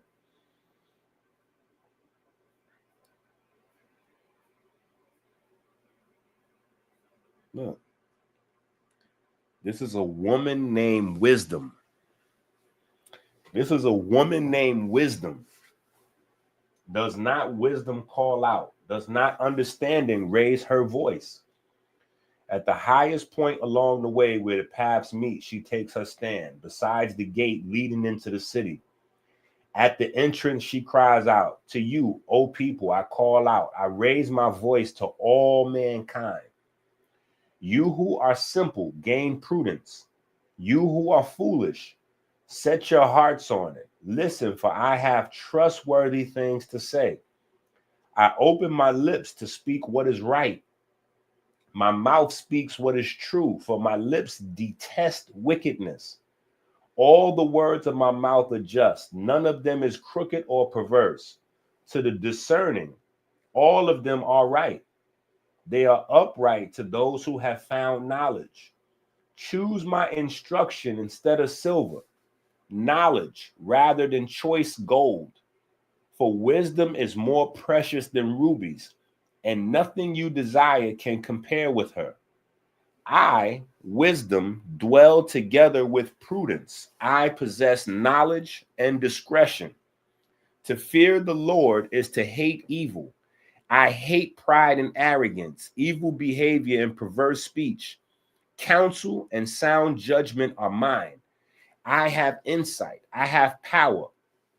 By me kings reign, and rulers issue decrees that are just. By me princes govern, and nobles, all who rule on earth. I love those who love me, and those who seek me find me. With me are riches and honor, enduring wealth and prosperity. My fruit is better than fine gold. What I yield surpasses choice silver. I walk in the way of righteousness along the paths of justice, bestowing a rich inheritance on those who love me and making their treasures full. The Lord brought me forth as the first of his works, before his deeds of old. I was formed long ages ago, at the very beginning when the world came to be. When there were no watery depths, I was given birth. When there were no springs overflowing with water, before the mountains were settled in place, before the hills, I was given birth. Before he made the world or its fields or any of the dust of the earth, I was there when he set the heavens in place. When he marked out the horizon on the face of the deep. When he established the clouds above and fixed securely the fountains of the deep. When he gave the sea its boundary, so the waters would not overstep his command. And when he marked out the foundations of the earth, then I was constantly at his side. I was filled with delight day after day, rejoicing always in his presence, rejoicing in his world, and delighting in mankind. Now then, my children, listen to me. Blessed are those who keep my ways. Listen to my instruction and be wise. Do not disregard it. Blessed are those who listen to me, watching daily at my doors, waiting at my doorway. For those who find me find life and receive favor from the Lord. But those who fail to find me harm themselves. All who hate me love death.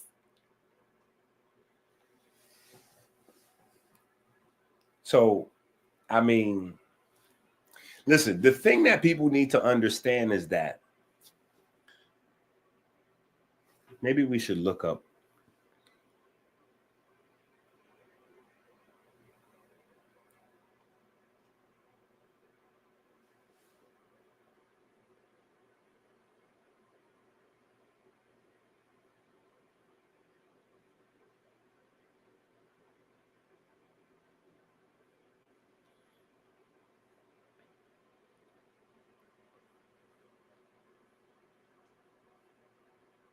Hold on. Where's the, I just, and I blood clot this. Okay. You see this? Ritual, a religious or solemn ceremony, the prescribed order of performing a ceremony, relating to or done as a religious or solemn rite, of an action arising from convention or habit. People don't understand. Rituals make religions. Listen, ritual makes religion. Religions are not necessarily about the concept of God. Ritual makes religion. Ritual makes religion. I'm going to let that try to sink in. Anything that you do every day, you do it religiously. Anything that you do every day, you do it religiously. See, these are the things, these are the conversations outside of the box that people need to have to really start waking up. Anything that you do every day, you do it religiously. And because you do it religiously, you get a result from it. Period. I've been saying this since day one. Nobody gets lung cancer on the first cigarette. Nobody gets liver disease or liver failure on the first shot of, not even the first bottle they pop. The first bottle you take to the face, you're not going to have liver disease that next morning. You could smoke you a whole pack of cigarettes. You probably won't get through a pack of cigarettes because the first puffs of a cigarette is going to take you down. But people smoke hundreds of packs of cigarettes and still don't get lung cancer. You got to smoke cigarettes religiously for years. You got to drink alcohol religiously for years. Anything you do every single day is a ritual.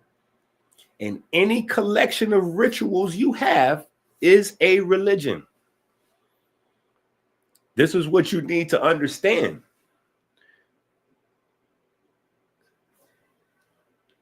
Me not speaking like this is robbing you. Trust me. Me not telling you this stuff is what will rob you. Anything you do every day is a ritual. Any group of rituals you have is a religion. You just don't understand that you are worshiping.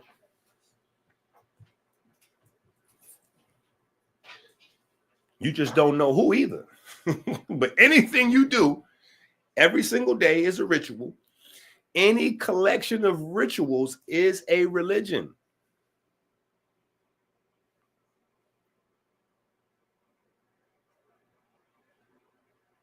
Anything. The biggest headless monster that we have now, that's a religion, is the holistic health community. How is it that people say they practice in holistic health? If you ask them about God, they immediately look at you weird. Bro, this is supposed to be holistic health.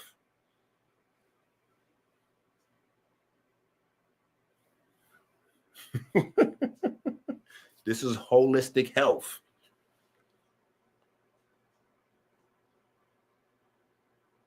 How are you practicing a holistic anything without the holy part? How is it holistic without the holy?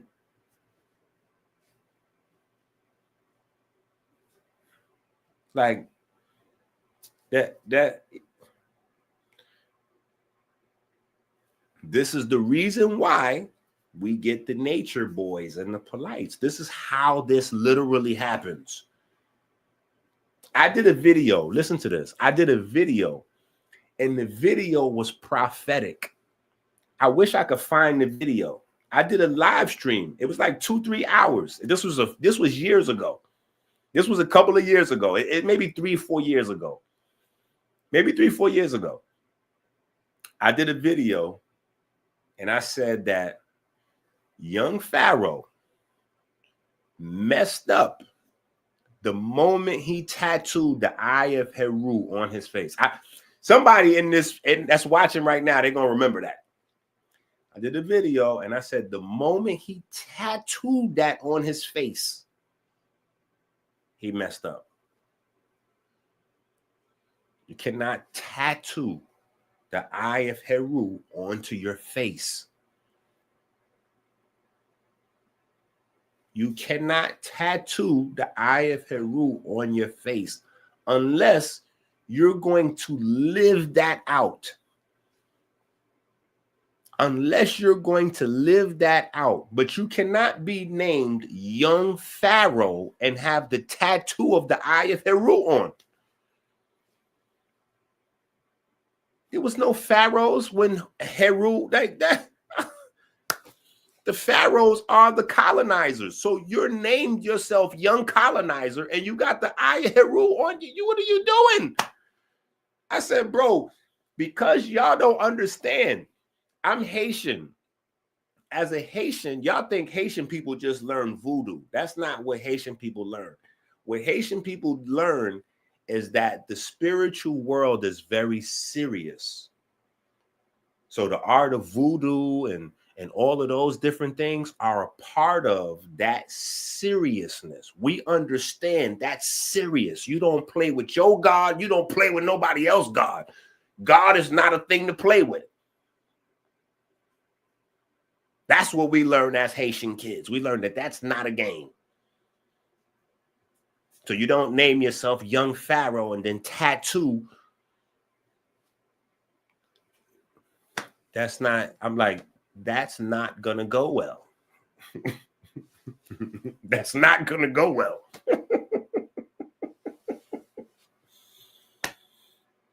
Right? So you got to understand this.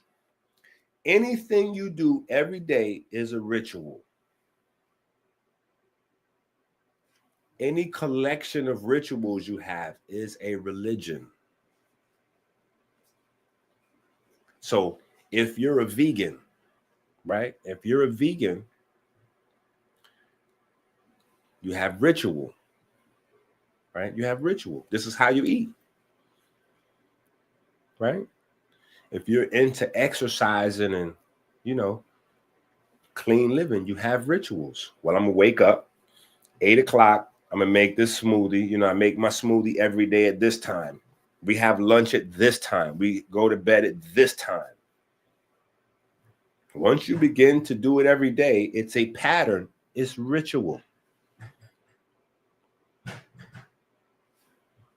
And just ask, why do you do that?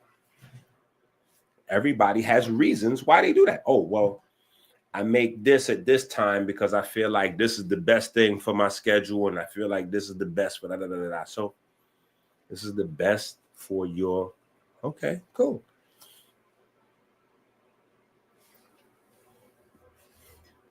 Some things are more pronounced than others.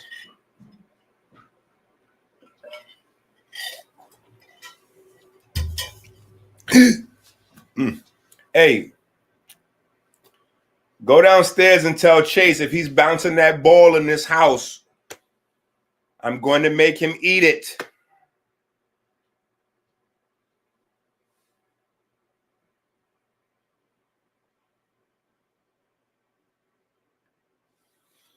Chase done lost his mind. He got these heavy balls now. No, that's not a pause. Listen, he got heavy balls now because he's training for basketball. So they got regular basketballs is like a pound or a pound and a half, something like that. Then they got heavy ones so you can dribble, I guess, stronger or faster or work on your shot that are 3 pounds. And then the heaviest ones are 6 pounds. They're like medicine balls, but they're basketballs. You cannot bounce that in this house, bro. And he think he's supposed to bounce that wherever he at. He like sleeping with it. Like, bro, don't bounce that ball in this house. That ball's going to break anything wherever he...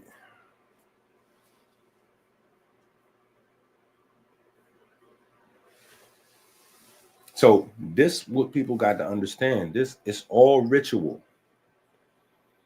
It's all ritual. Everything that you do repeatedly is ritual, right? And this is where you start to get into more of the science when you understand what you're doing, right? It's like a vibe, right? Think of it like a vibe, right? Think of vibes. Think of vibes. Think of energy. Think of vibes. Think of it on a surface, on a superficial level. If you walk into a room where 2 people was just arguing, you could feel the negative energy, right? If you walk into a room where people was just having sex, you could feel the sexual energy. If you walk into a room where people are talking about rioting on whatever, you feel that you whatever the energy is, you walk into it, you feel that energy. Sometimes the energy is inviting to you. Sometimes it's not. You get up out of there, right? That's attraction, repulsion. That's magnetism. We're attracted to people, places, and things, and we're repulsed from people, places, and things, right? This is why you have a space. You create a certain space for a thing. So if you get together and you talk about a specific subject in a specific space, whatever that frequency is that conversation takes you to, that energy is going to permeate that room. The more people you bring into that space to share that energy, it's going to permeate that room even more, right? So there's a part of religion that's about the God and the ancestors and all that. Then there's a part of religion that's just about the congregation. It's just about like minds getting together on a specific frequency, and everybody's reinforcing everybody else. Everybody's building everybody up, right?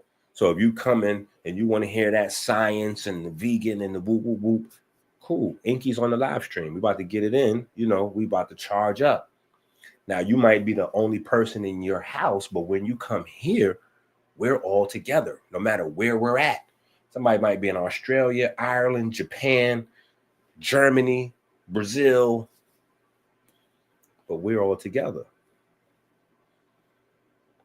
Time and space, right? It's all in our minds, right? So we're all together, right? That's what everything is in life. When you come together, you're going to reinforce certain energy, right? You're going to reinforce certain energy. Some people,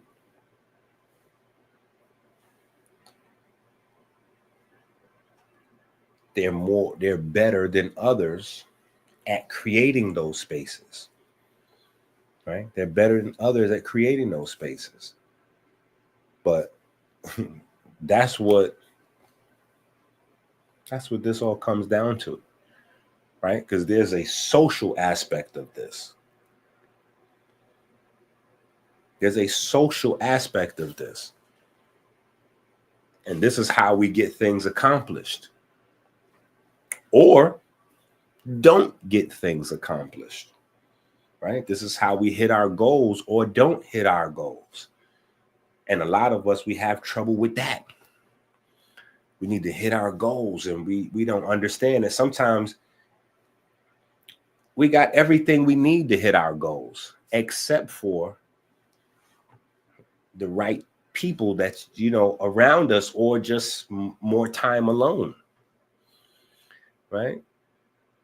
Because sometimes you just need to vibrate on a certain type of frequency, and you'll take a phone call, and that phone call will change your whole dynamic, your whole energy, your whole countenance. And you try to go back to what you was doing, you can't. Your mind ain't right. Now you got to try to get your mind right. Well, what is that? Well, now you go into your ritual, whatever you do. Some people got to smoke a cigarette. Some people got to take a drink. Some people watching Pornhub. Some people need to roll a blunt real quick. Some people need to pop a pill, snort a line.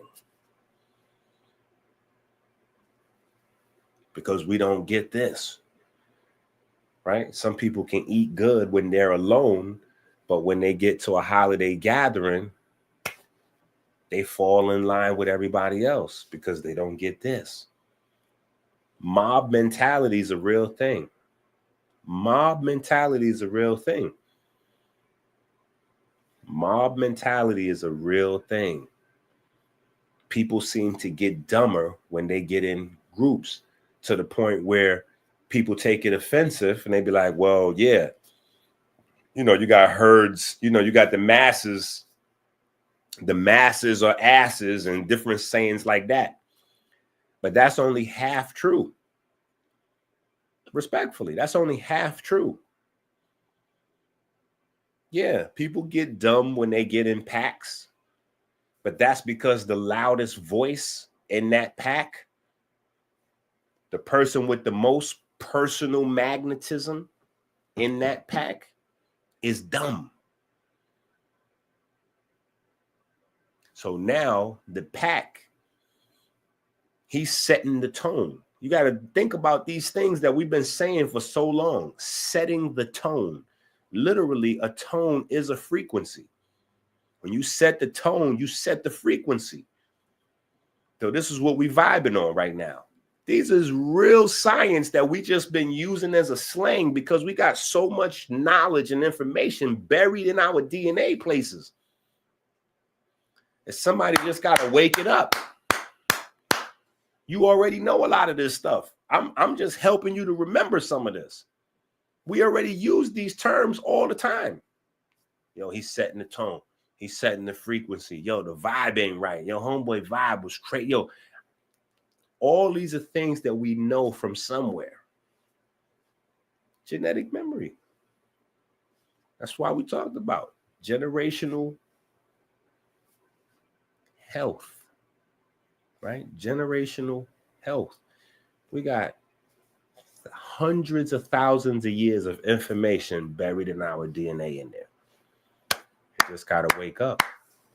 So, yeah, the mob mentality makes some people stupid. Depends on what the mob is composed of. But the mob mentality also makes people tougher. It makes people smarter. It makes people stronger. It depends on what and who the mob is composed of. But the mob mentality, the science of personal magnetism, the science of personal magnetism is a real thing. Gangs are based on it. Religions are based on it. Governments are based on it. Education is based on it. Wildlife is based on it. We are based on it because we are herd creatures. We are herd creatures, right? And there's nothing wrong with being a herd creature. It's just what kind of pack you running in. Even wolves. You see a wolf by itself, but that's who popping out. That's the bold one. But wolves run in packs too. When you see one, no, it's probably 5 or 6 other ones that they could see and smell you, but you can't see them because they don't leave theirs alone. You get one, you got to get us all. That's how we running. That's the whole idea of this. We got to understand there was never an Egyptians. There was never an Israelites. There's only one group of people that got conquered and got handed multiple personalities. We suffering from thousands of years of multiple personality disorder. So now we arguing, we banging, we trying to figure out who we are. That's a part of the diet. That's absolutely the part of the diet. Because if you know who you are, then the diet fits in. Elijah Muhammad popularized the idea you're not supposed to eat pork. But before Elijah Muhammad was saying don't eat pork, it was already part of the Bible. Before it was a part of the Bible, it was already in ancient Egypt. Don't eat pork. So, wherever you get that from, if you got that from the Nation of Islam, guess what? It made you a better person. If you got that from the Bible, it made you a better person. If you got that from a papyri or the walls of the Kemet or the pyramids, it made you a better person. What we're doing is intellectual gangbanging because no, Elijah Muhammad came up with that first. Whoa, hold on. Elijah Muhammad came with that to us first. But you got thousands of years. Yeah, Set was considered a pig, and you know, in some of the stories, and you wasn't supposed to eat no pigs. What you gonna do?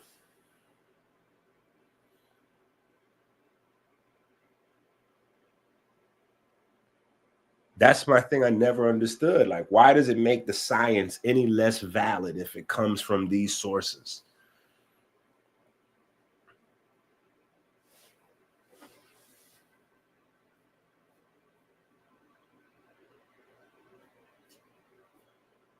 Right? That's the thing I just never understood that part.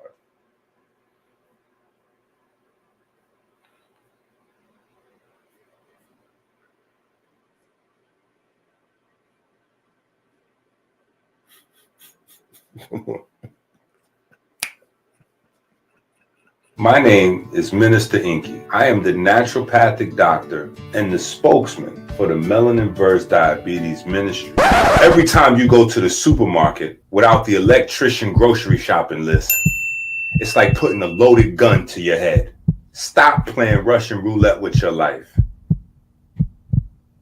Help us make America great again. Learn how to save time. Learn how to save money with the electrician grocery shopping list on Amazon now. Go to Amazon now. The life you save may be your own.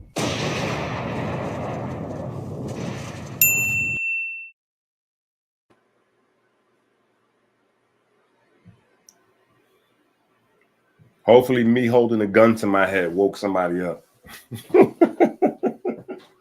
Hopefully me holding a gun to my head woke somebody up. Right? Look.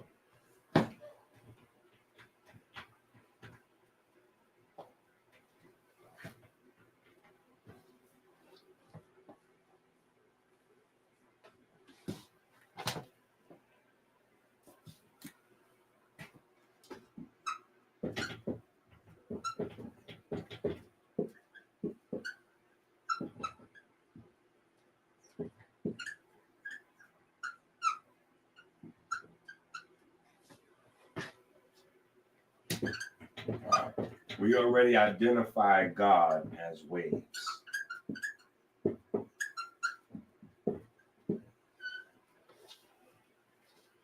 Right? We already identified God as waves. Electromagnetic waves, mechanical waves, right?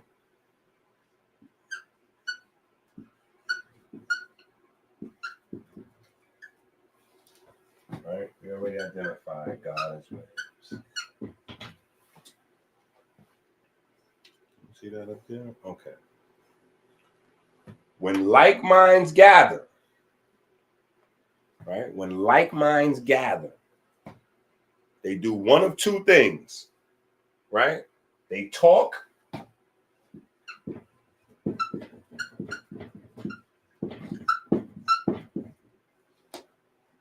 right? They talk together,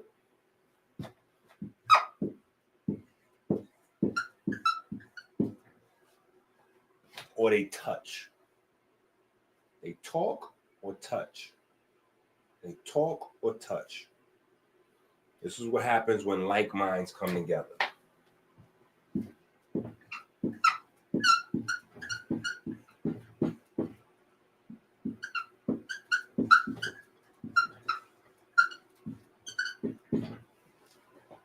Right? Breathing shares light. Touching shares electricity. Right? This right here, this science right here goes into a lot of other different conversations, but this is the base. So if you get into like real science of tantra, for instance, and people are turned on by sexual, pun intended, that's a good entendre, but people are turned on by the sexual study. I'm going to get into some tantric study. I want to learn more about that. It starts right here. It starts right here. This is it. Breath, touching. Breath and touching. Right? Breathing together in the same space and touching. Right? The breath is everything. So this is still this concept. This is holistic. This is exercise. Right? We're talking about exercise. This is exercise. Right?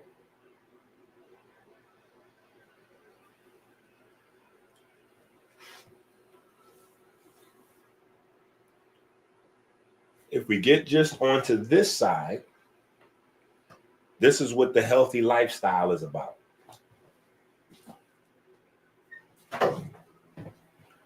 This is the side where the healthy lifestyle is. The healthy lifestyle is about increasing the body's electricity, increasing the body's light, right? When we get into increasing your intelligence, now we bring in magnetism.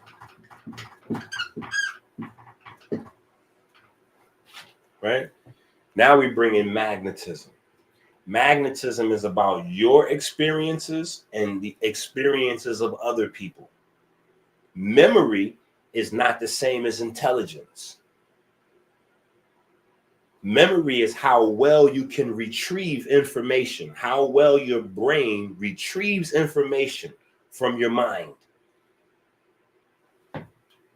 Magnetism. Something go wrong with your brain, they're going to put you in the machine and they're going to get a magnetic view.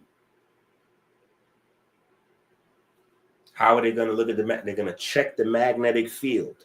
The magnetic field is going to give them a picture of what's going wrong in your brain. That's what the MRI is for. So we can play like this is pretend.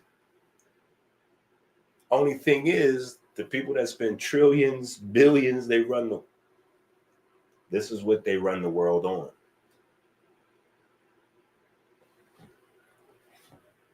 If this wasn't the most important thing in the world, people would not have died to create the institutions they got. There's a reason that Ptolemies did what they did. Okay, yeah, make this book. There's a reason Rome came in and got that. Like, oh, this got all of that. So them people that built all them pyramids and all that, you found a way to put all that in here. Slit throat, took that book, took any other books that went along with that and burnt down the Library of Alexandria. Burn this all down. We got all the books we need. Cool.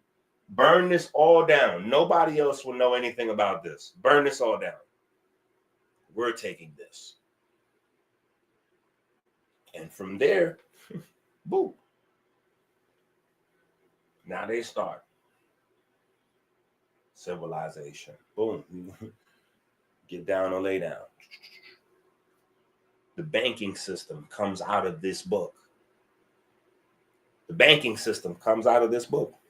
Everybody jumping on real estate. Real estate comes out of this. When you go to court, notice when you go to court, you got to come in the front and go through the metal detectors. You're never going to see Jewish people walk into the same way you walk into the court. Why? They got something else going on.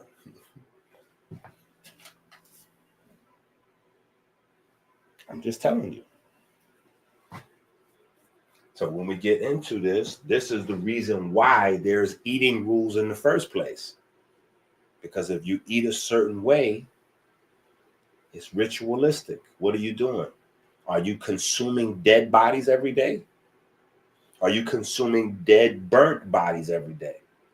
Because to burn, right? That's literally what Holocaust means. It's ritualistic, what we're doing with the food. We just don't know the rituals. Because we don't know the ritual, we don't know what we're invoking. Because we don't know what we're invoking, we pop up with a cancer. And then they tell us we don't know what caused the cancer. They know goddamn well what caused the cancer. But that's the game. The game stops. If they say we know what caused the cancer, this is causing the cancer. Listen, the prostate book talks about, listen, you gotta, it's the basics. Now some jewels in there, but it's the basics. What hurts your prostate? Alcohol, red meat, and dairy. You can look that up right now and Google. Just go in your computer right now and Google foods that are bad for your prostate. red meat, dairy, alcohol.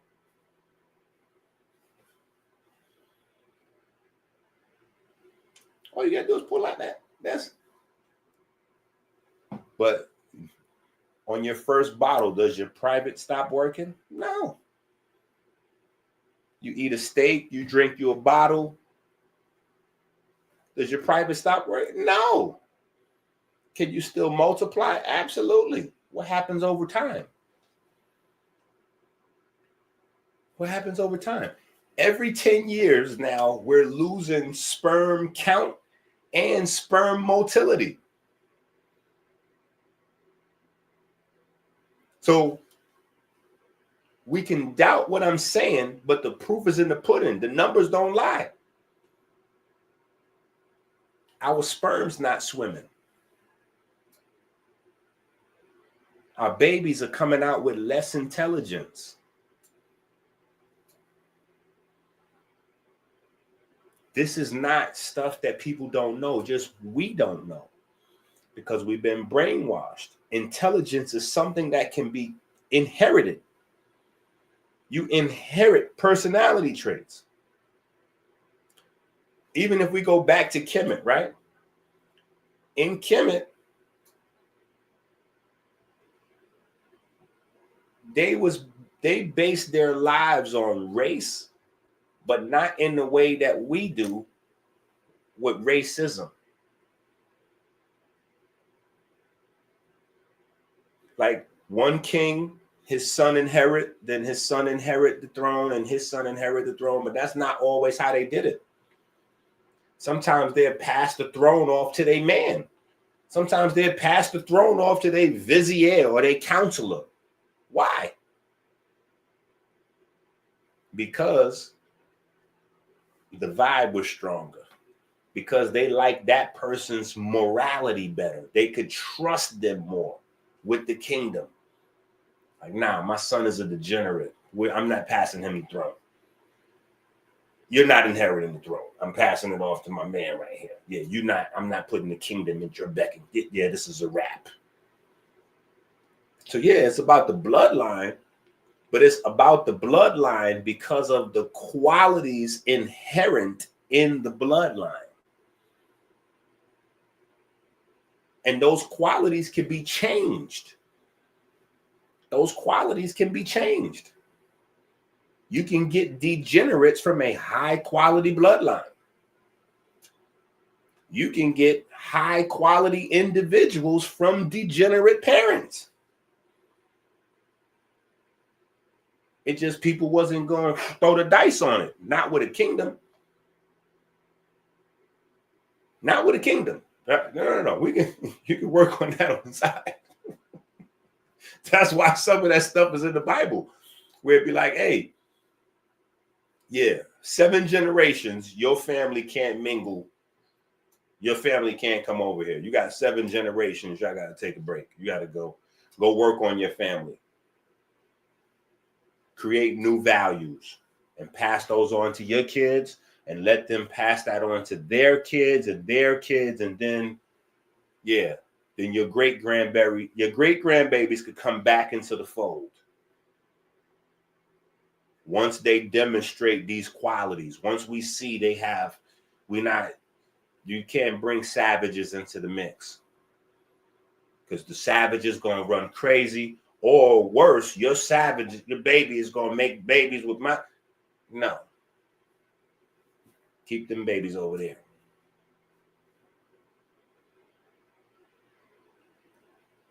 So that's less about race and more about bloodlines, but from the outside looking in, if you don't understand that, you think it's a race thing.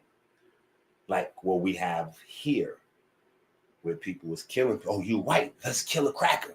Oh, you're black, let's hang a nigga. Like that's not what that was.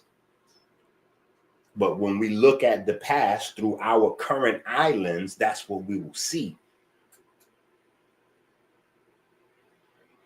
So even people fighting with the gender, the gay folks fighting to convert straight folks. The straight folks is bashing the gay. Like, That's not how they did it. That's not how you do it from a more informed place. You inform. And if you have a space, it's like YouTube. We don't own YouTube. So when we come into YouTube, we got to play by YouTube rules. If you don't want to play by the rules, then you got to go somewhere else. If you create a space, these are the rules.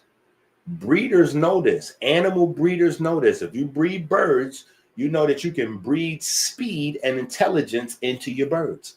If you breed dogs, you know you can breed mild personality. You can breed viciousness. And so people will pay more.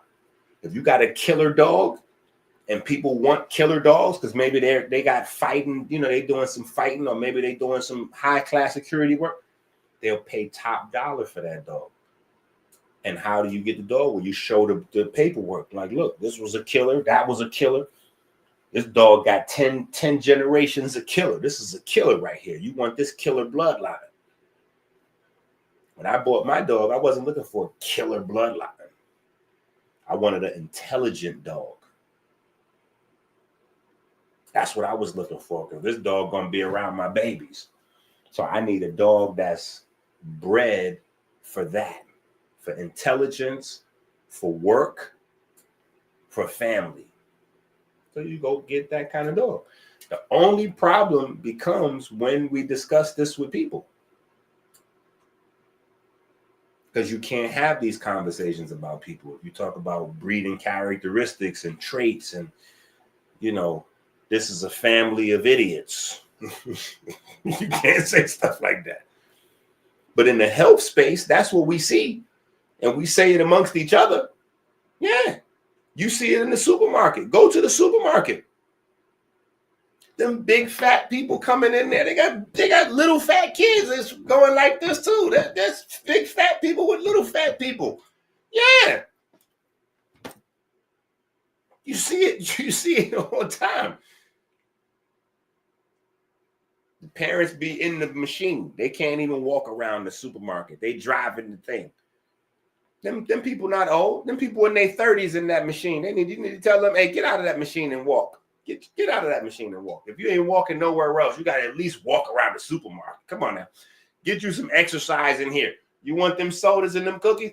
Walk around with them sodas and force them to carry them big 3-liter sodas and all that. At least they'll lose a few pounds in the supermarket. But if I say this somewhere else, that's like, oh, we got to cancel. EnQi, look, EnQi done said something about the fat people. Bro, if I had a supermarket, I would make those rules. Like, nobody under 65 can get in these carts. Period. If you too heavy to walk around, you shouldn't even be in the supermarket right now. Clearly, you done had enough to eat already. you had enough to eat already. You can go a few days. You can miss a meal or two. You don't need to be here. You need to, yeah. Or you need to just come in here and go stick it right in this one aisle right here where the fruits and the vegetables is. Don't you walk around nowhere else. You don't need to walk around. Come here where the vegetables is at, and then take your butt to the cash register. Yeah.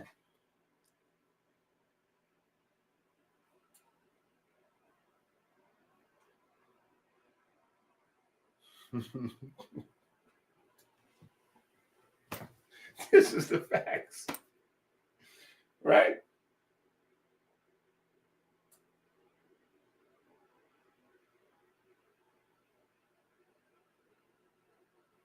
But this is how it goes. We got to understand this is magic. My mother used to tell me, if you hang around 9 broke brothers, you'll be the 10th. 9 broke ninjas, you'll be the 10th. You hang around 9 smart ninjas, you'll be the 10th. We learned this in grade school, right? The tough kids run with each other. They beating folks up, robbing folks, tapping folks' pockets. The nerdy kids, They running with each other. The tough kids, they compete with their physicality. Who can fight, right? Who can do the most push-ups, right? Who's best at football? Who's the fastest? That's what they do. That's their universe. The nerdy kids, they competing too. Chess, video games, test scores. Yo, you got a 90 in math. I know you ain't talking.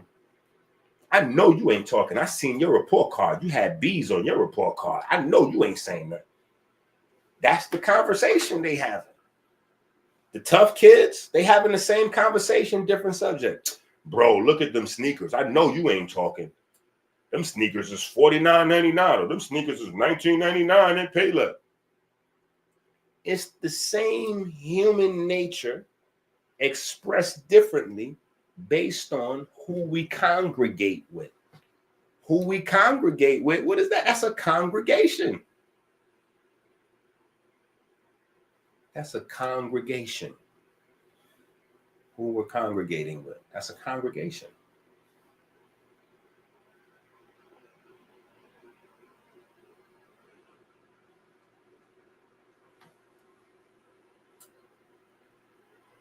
CEOs of big businesses, they congregate together.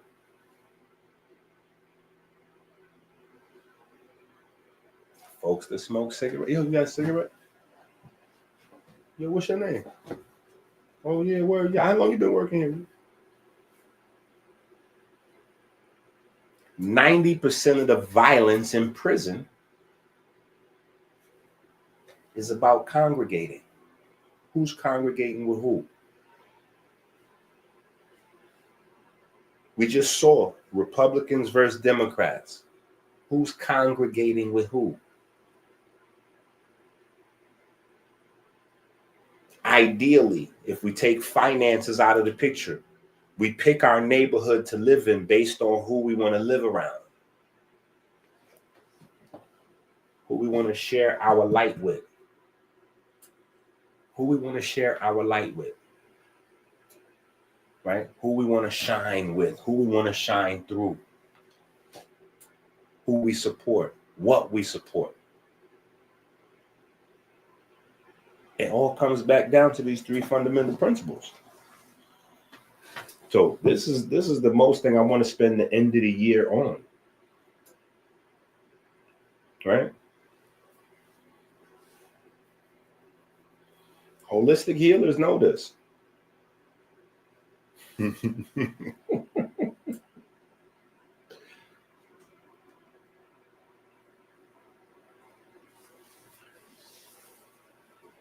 Holistic healers know this. Why do you think in order to have a complete program of holistic healing, you have to have some form of meditation? Why does meditation come in? Why does yoga come in? Why does chakras come in? Right? What are those things doing there? Those things are to supplant the space that your spirituality is supposed to be in. Why is mental illness something that needs to be addressed? Mental illness needs to be addressed because there's a hole from the spirituality that needs to be there. And we can ignore it, but we're going to fill it with liquor. We can ignore it, but we're going to pop pills. We're going to sip lean. We can ignore it, but we're going to try to get high. We're going to roll up. Yo, let's roll up a few. Roll up. Yeah. What do you do in those spaces? What do you do in those pockets? What are you tapping into? That's your spiritual side. That's your holy side. That's your divine side. There's nothing more sacred than life itself. So the whole goal of holistic health, the whole goal of being more healthy, and this is what I've been saying all these years. I'm like, The end goal. What is the end goal? Longevity. Why? Why longevity? Why do you want to live longer? What is it that you're doing that you want to do longer? What is it that you're doing now that you want to live till 70 to keep doing? You want to live till 90 to keep doing. You want to live past 100. Yo, I want to be 100 years old. Okay, well, guess what? One of the number one determining factors for how long you live is what it is that you do every day. That's one of the main determining factors. So we can't really even seriously consider longevity if we don't consider that. Excuse me. Who are you living for and what are you living to do? Who are you living for and what are you living to do? If you're just living for yourself, you're not going to have longevity. That's a wrap. You're not going to have longevity. You can eat as much greens as you want. You could take as much herbs as you want. If you're just living for yourself, you're not going to have longevity. Now, am I saying live for God for longevity? Absolutely not. That's not what I'm saying. But even God is just about ancestor, right? The concept of God is just another ancestor. Respectfully, if we want to be honest about it, God is just another ancestor. Because if we want to be super scientific about everything, right?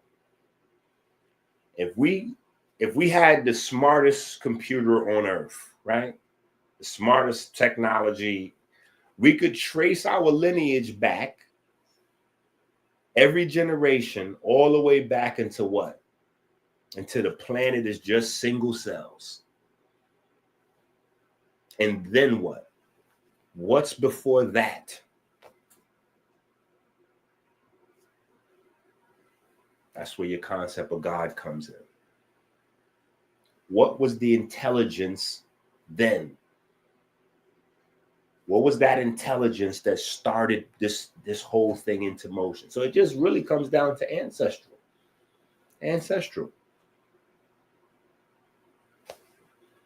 But when I say living, right? When I say living, I'm talking about living for your husband, living for your wife, living for your kids, living for your community, right?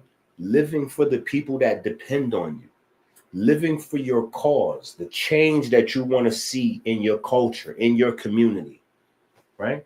If you don't have strong reasons for living, for longevity, you're not going to achieve it. It does not matter how much herbs or how much push-ups you can do. You have to have a why. You have to need to be here. This is scientific. Many people have died after losing their wife, after losing their husband, after losing their job, and not even losing their job sometimes. Sometimes they just get into their 60s or whatever, and they retire. And they think that they get ready to enjoy retirement. They waiting for retirement because they planning on it, because they done been sold this idea of not working. They don't understand that work is an integral part of your body, your mind. It's hardwired into you. Work. You stop working, you're dying. Now, certain types of work obviously are not compatible for everybody. So the work that you choose, right, that's what your calling is. That's what your calling is. But work is important.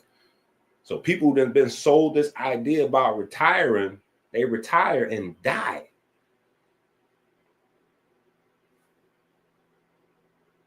They retire and then get cancer. And then they go to the doctor and they don't get no answers. So they don't understand that the job they left was a part of the reason they now have cancer. Because the doctor gonna say, oh, we don't know how you get cancer. You know, we don't know. Like, well, I just felt good until, I don't know. I retired like 2 years ago and then, I just wasn't right. Yeah, I retired and I just wasn't right. I was around the house and, I went on a few vacations, but I started going back, hanging around the job. People retire, and after a few weeks, maybe a couple months, they start going back, hanging around the job. You can't get your job back. It's a wrap. They done replaced you with a 25-year-old, so you can't get your job back. But you're going around, hanging around the job. Because now you got an empty space. Because you was living through and for that job.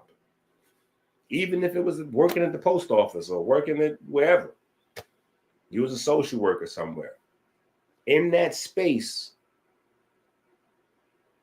you had created a whole identity. In that space, you had people that depended on you. In that space, you had a reason to get up and get out of the bed. You were rewarded from that. So we got to think about all of those things in terms of our longevity. Longevity is not just about, I want to live to be 100. Live to be 100 for what? What are you going to be here for a century doing? A century? That's a long time. What are you going to be alive for 100 years to do? To try to collect money and have sex with as much as people as possible? If that just sounded enticing to you, you on the Satan side. That's the Satanist agenda. you over there. You with the ops. If getting high and having sex for 100 years is appealing to you, it's some things you're missing. But it gotta be about the next generation. That's what be fruitful and multiply mean. Having the children is not for you. It's for your ancestors, to keep the bloodline going, but then it's also for your longevity. It's also for your direction in life. See, there's a whole spiritual essence that we're missing, and that is creating disease. That's creating mental illness. That's creating these cancers. There's a lot of stuff popping up. They say, we don't know where it's coming from. Yeah, because there's a whole part of us that's being ignored. We got iron in our blood, but we don't get magnetism. There's no magnetism in the health class. They don't, and you go to medical school, they don't teach you nothing about magnetism except you got to eat iron. And they tell you that the iron is not magnetic once you eat it. Magnetism is out. You learn that every reaction that you have in your body, every chemical reaction you have, every biochemical reaction is either endothermic or exothermic, meaning that reaction consumes light or releases light. But you never learn about light in medical school.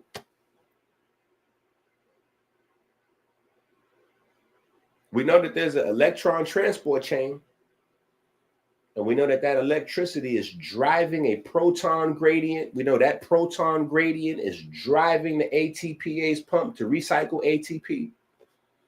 We know that every cell in the body has 2,500, give or take, mitochondria performing this. We know that the heart and the brain have millions of them.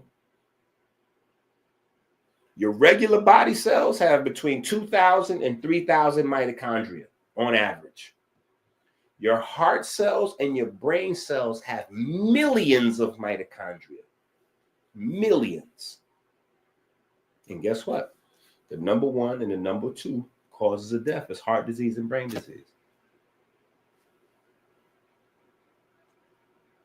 Guess what? What's the difference between the heart cells and the brain cells and the body cells? The heart cells and the brain cells are producing millions of times more light, electricity, and magnetism than the rest of the body cells. What is the things that medicine doesn't cover? Light, electricity, and magnetism. So it stands to reason that what we don't know about the heart and the brain is killing us. And what we don't know about the heart and the brain is light, electricity, and magnetism.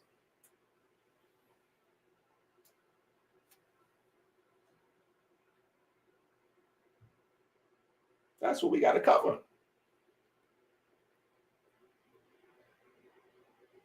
I would be doing y'all a disservice and doing me a disservice, because this is a relationship we in. Me and you are quantumly entangled. We're in a relationship. And when you're quantumly entangled, what I do on my end affects you. What you do on your end affects me. This is where the moral code comes from. This is where the religious moral code comes from. It comes from science. It comes from understanding how you connect with people. Because how you connect with people, when you understand the science, the real science, you understand where the moral code really comes from. It's not about did it come from Kemet. See, if your conversation is, oh, all these moral codes came from Kemet, you missed it. You missed it. If you're talking about Khufu built the pyramid. So the Great Pyramid is the pyramid of Khufu. You missed it. See, y'all listening to these goofy guys that say, oh, no, we know the history. The real history is the Bible is fake and the Kemet is real. Ancient Egypt is real. So we know the pyramid, the Great Pyramid, that's Khufu's pyramid. How would that be Khufu's pyramid? Khufu's name means Khnum. Listen, Khufu's actual name means Khnum. So if Khufu dedicated his life to building a pyramid, the pyramid would be dedicated to Khnum.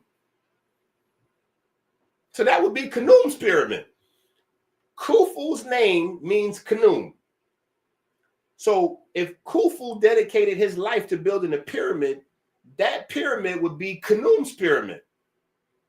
Now, when you look at Khnum, if you look at all the depictions of Khnum, what does Khnum have on his head? Khnum have on his head, of course, he got the horns, right? But what does he have? What kind of crown does Khnum wear? Khnum wears a shuti. A shuti. A shuti is a double feather crown. So now it goes ancestral. Like I told you, God is about ancestral worship.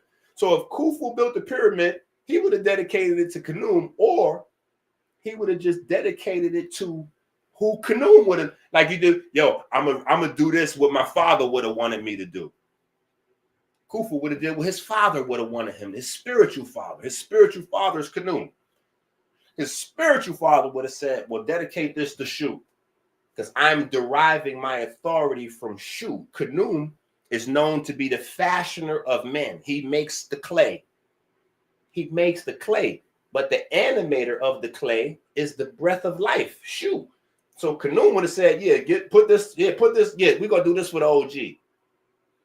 There's no, that's Khufu's pyramid. The pyramid was closed until the Arabs blew a hole in it. The pyramid wasn't even for people to go in. I'm not blood clap this. I'm trying to explain to y'all some real information.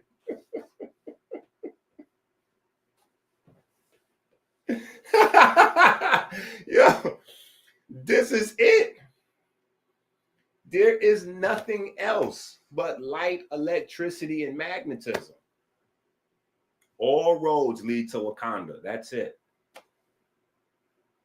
Period. Before Greece, science and religion was the same thing.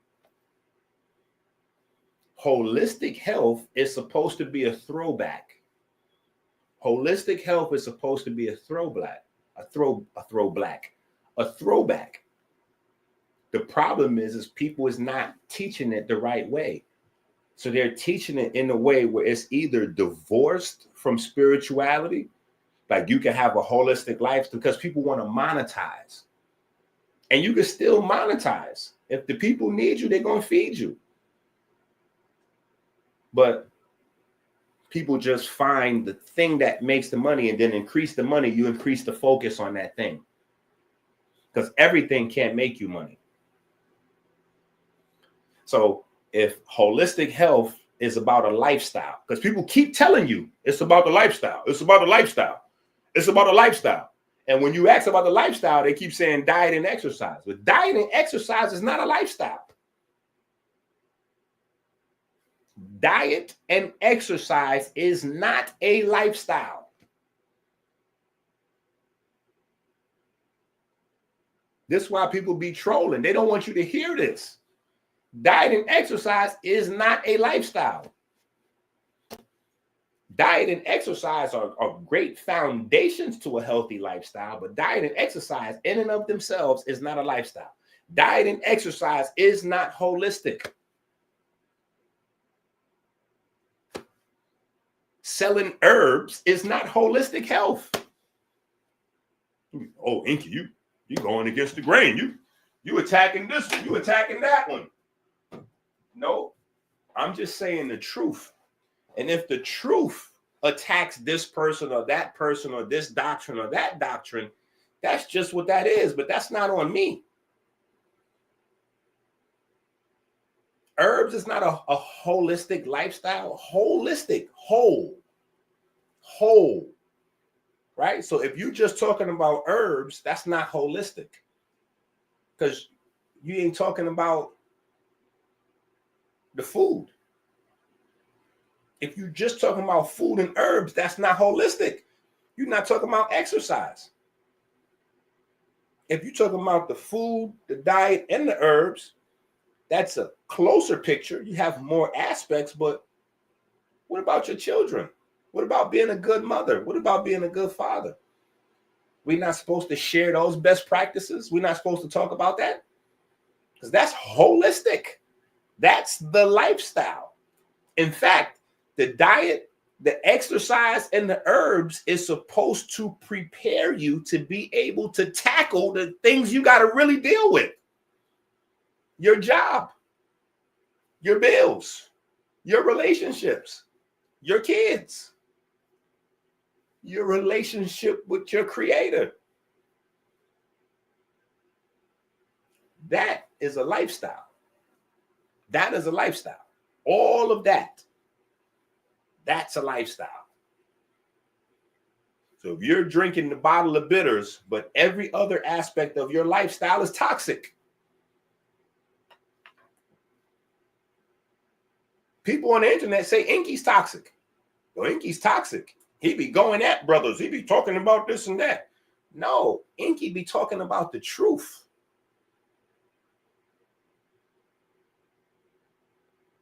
You're locked into toxicness. You're on the inside of toxic. So you don't know what toxic looks like from the outside. You think somebody keeping you in a pretend happy place. We done seen that. That's a cult. That is a cult. You belong to a cult. You belong to a holistic health cult. You belong to an Egyptologist cult. You belong to a Hebrew Israelite cult, a Christian cult, a Catholic cult, a Muslim cult, anywhere where they're giving you a false sense of security. That is a cult. And they're only keeping you, that's like they're keeping you, they understand this. They understand this. So they're going to keep you synthetically high. They're going to keep you tethered in a high. They're going to keep attacking that dopamine. Make you feel good no matter what. You 300-400 pounds, you wearing a tight spandex outfit. They're going to tell you look good in that outfit. I'm not going to tell you look good. If you 300 pounds and you got on spandex, I'm not going to tell you look good. I'm not going to do that. I'm going to say, what are you doing with that on? Whose clothes is that you got on? Take that. Who let you come outside the house like this? I'm going to go in on you and whoever was at your house when you got dressed. That's what saved me at 260. I had to have friends. Because my lady and my moms, they would have killed me. Because I come from the black community where getting fat means you making a few dollars. So I'm gaining weight. I'm out of breath when I walk up and down steps. My mom's like, boy, you look good. Crystal must be feeding you. You doing good. Where you working at? You must be making some money. You gaining weight.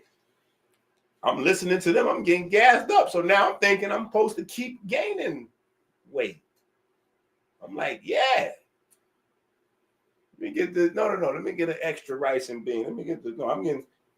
I'm going from eating the personal size rice and beans to eating the family size rice and beans. Eventually, guess what? My heart stopped.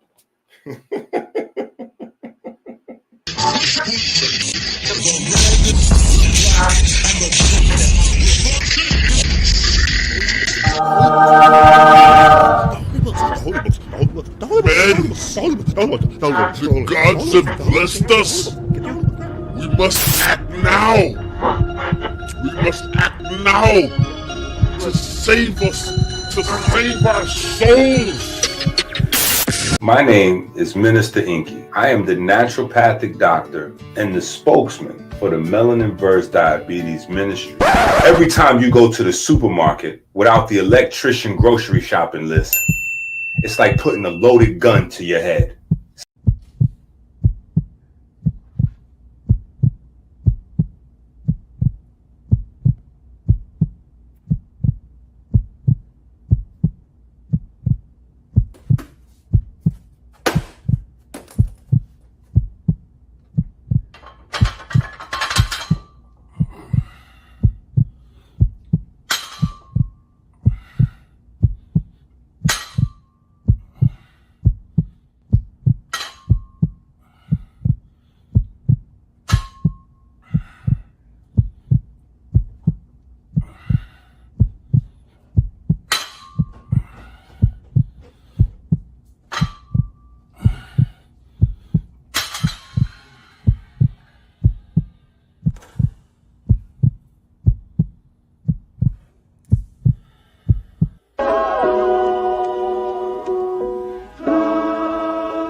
Look at this.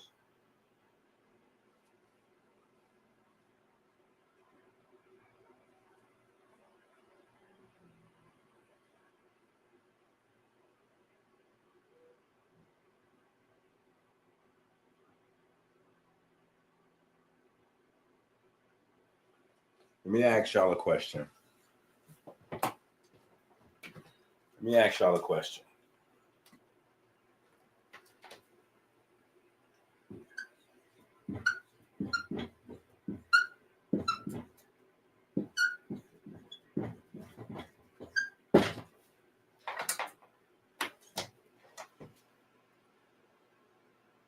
Scrupulosity.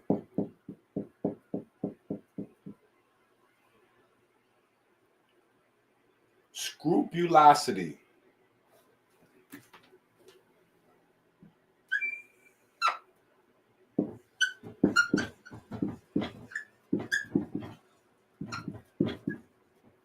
orthorexia. Let's have real conversation. Let's have real talk. Scrupulosity, orthorexia. Come on. Let's have real talk with each other. Come on. Let's have real talk. Let's talk real. Let's talk real. Scrupulosity and orthorexia. Because we gotta get to this. Right? We gotta get to this. And I know some of y'all don't know the meaning of these words. Right? But this was my thing back in the days. Orthorexia TV. Right? But this is another one. Scrupulosity. This goes right along with orthorexia. Right? And I have to ask these questions because when we have a religious conversation, people don't understand the science behind that or the purpose for it. So then I got to go into a rant. And then now I got to ask these types of questions. Right? Scrupulosity, orthorexia. Right? We live in a world, listen. And when we talk about this, I want to preface this. We live in a world where the government says it is okay if right now I tell y'all right now that I am a woman, y'all have to go along with me saying that I'm a woman. Right now, the government tells you if you have kids and if your son or daughter says, I'm not a boy, I'm a cat, you have to go along with your son pretending that he's a cat. There are some schools where they will cater to your kid pretending to be an animal throughout the day. But these two things exist, right? These two things exist. What does this mean? Scrupulosity. Scrupulosity is a mental illness. Scrupulosity is a mental illness. If you are worried about what God will do, like if you're worried about your behavior, because God might do this or that, you could be diagnosed with scrupulosity. If you're a conscientious person, like you one of them people walking around talking about karma, right? It doesn't have to be God. You could just be super conscious. Like, yeah, nah, I ain't doing that because that'll come back on me. You could be diagnosed with scrupulosity. This is a real thing. If you're talking about, yo, I ain't drinking tap water because there's chemicals in the tap water, and yo, they put the fluoride in the water, they're gonna say you could be diagnosed with orthorexia. That's literally how I found out what this word was. This is back before there was a YouTube. Late 90s, early 2000s, I think it was. No. Had to be early 2000s. Because I was working at Verizon. And one of my supervisors said, yo, you got to watch out because I think you got that, I think you orthorexic. And I was like, what? Ortho? Nah, I don't throw up. I thought he meant anorexic. I thought he was making a mistake saying anorexic. I'm like, no, I don't. No, I just eat good, Like, no. That with all that, what you be talking about? With the donuts, got the sugar, fat in it, and the milk, this and that, and the dairy, that's orthorexia. You got a disease. It's not healthy to be thinking about all of the health stuff and all that like that every day. Yeah, you're not supposed to be thinking about that every day. That's a disease. I'm like, so then I start you know me. I don't run away from it. I stepped into it. I made a whole YouTube program, Orthorexia TV. So let me just find all the other people that have the same mental illness. That's cool. I'm crazy. I got this. All right, cool. Let me just find all the other people who don't want to have the toxic woo-woo. We don't want secondhand smoke and all. Yeah, let me find all them. I'm going to just link up with these other maniacs. We're going to be crazy together. So when you start having that moral compass and you're thinking about how your actions not only affect you later, but affect other people, scrupulosity, that's a mental illness. When you start overthinking about how healthy your food is, that's orthorexia. So now how is it that you could be classified with a mental illness for eating healthy or having a high moral standard for yourself, but it's okay to, you literally have a what is that? The North American Man Boy Lovers Association. You have an association that are lobbying to try to make PDF files legal. How is that okay?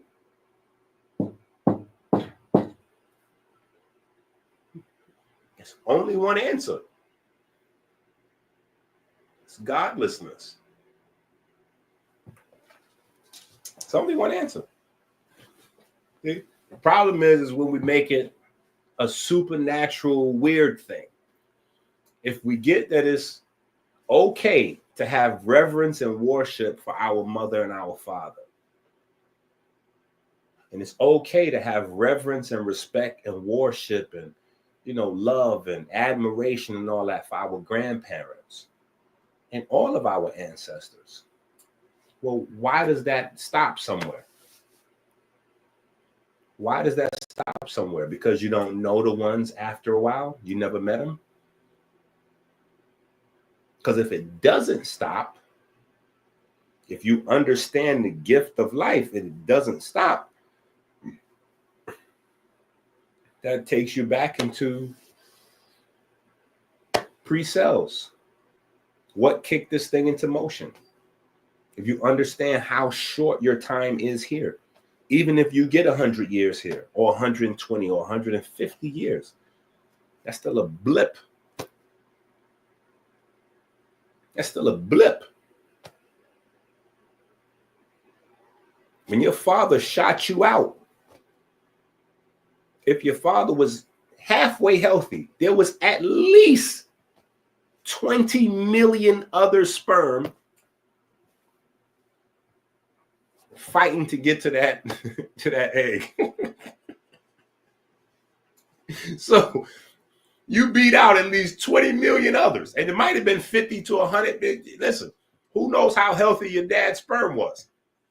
It might have been 50 million. It might have been 60 million. Might have been 100 million other sperms that you beat out to get to that egg.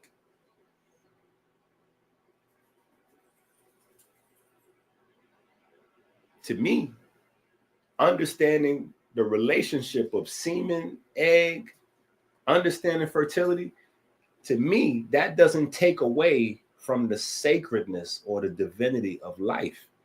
To me, that adds more to it. To me, that's a reason why you should opt out of eating this. That's a reason why you should opt into, man, damn, it's cold outside. I don't even want to go outside. I got a lot of stuff to do. But EnQi saying that I need to get at least 5,000 steps in. EnQi saying I got to get at least 5,000 steps in, or I'm going to have higher risk of fibroids or my prostate or something. I don't know. I got a lot of books. EnQi said if I don't walk, something's going to stop working. So, yeah, get out there. I'm in Michigan. Me and the babies was out there walking today. We're in Michigan. We outside. Why? You need to feel that cold. That cold helps your body build up. That cold helps your body convert white adipose tissue into black adipose tissue. See, y'all are goofy. Y'all are watching the internet. See, and this is where I got to get fiery. Y'all are watching the internet. Y'all are watching these millionaire bodybuilders. First of all, you're not a millionaire bodybuilder, but y'all watching these millionaire bodybuilders and Andrew Huberman and all these goofballs, and they telling you they done bought cold plunge bathtubs for $10,000. So they taking a cold plunge bathtub, you know, they working out, then they getting in the cold plunge bathtub. So now you want to get a cold plunge bathtub, but you don't want to go walk outside in the cold weather. How, Sway? You don't need a cold plunge bathtub. If you live in New York, Chicago, Michigan, you got cold plunge bathtub is outside. It's cold plunge bathtub right now. Take your behind outside. It's cold plunge bathtub right now. You're going to get all that cold therapy. You're listening to Jack Cruz, Andrew Huberman. You got cold plunge therapy right outside right now for free. And if you really want to get a benefit, go out there without no jacket.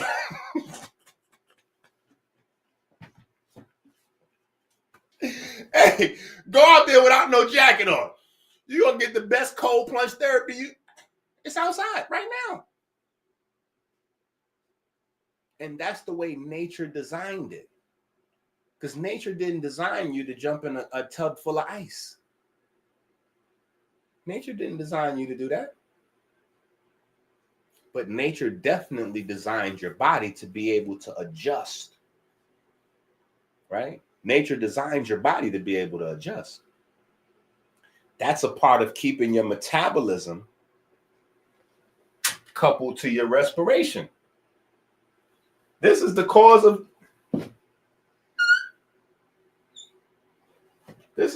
metabolic disease. Metabolic disease come from right here. That's what we got to look.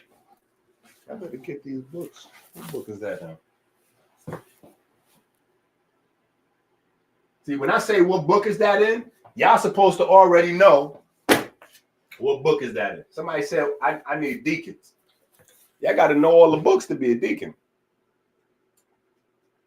Osiris, diabetes, and respiration. That's specifically what this book dedicated to. You understanding that your metabolism has to stay coupled to your respiration. The breakdown of glucose has to stay coupled to your breathing. Nothing helps to synchronize those two things like exercise. Nothing helps like exercise. Why do you think they're linking walking with so many different things? Every year that goes by, they're going to tell you another reason why walking is beneficial. And they still ain't get to this yet. They still ain't get to this yet. But this is the reason why walking is beneficial. Because your breath rate has to be coupled to your carbon. Period. Every time your body breaks down carbon, you have to have fresh oxygen to turn that carbon into CO2. If that doesn't happen, I can't tell you what's going wrong. I don't know what's going to happen bad, but I know for a fact the machine is going to break down. Because you're going to start to have hypoxia, you're going to start to have hypercapnia, and both of those things is going to work together. And it don't matter how much kale you eat, your pH is not going to stay right. So people that have soft bone issues, it's because, well, sometimes it could be because your respiration and your metabolism is not coupled. So because your respiration and your metabolism is not coupled, guess what? Your pH, because you're building up carbon and you're not getting enough oxygen into the tissues, your pH is steadily going down. But if your pH goes down even a smidgen, you die. So once it even tilts, your body gonna start pulling stuff out of your bones. Because that pH got to stay steady. So it'll pull stuff out your bones. Guess what? And we talk about this in the new book, in the God's Wisdom book. We talk about this in the God's Wisdom book. If it's not out now, it'll be out. But what's happening? What's one of the largest causes of heart disease? What's one of the problems with the prostate? Prostate and the heart having the same issue, or I should say specifically the aorta. The prostate and the aorta are having the same issue. Calcium buildup. How does calcium build up? Because your body keep pulling stuff from the bones. Your body keep pulling calcium into the blood. And then you're not getting enough greens. And then you're not getting enough fiber. It's the fiber and the greens that takes the calcium out of your blood, out of your tissue, and put it back into the bones.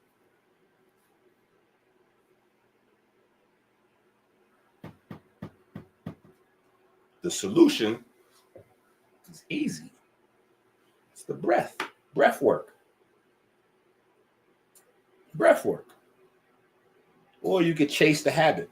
You could keep buying probiotics, keep getting big bags of kale, drinking green juices to try to balance the acid that you're producing because you have a faster metabolism than you have breathing. Or because your pulmonary membrane is getting so thick. Your pulmonary membrane is getting so thick because you don't never work it. You're like, yo, what's your pulmonary membrane, doc? That's your pulmonary membrane. Go get the book.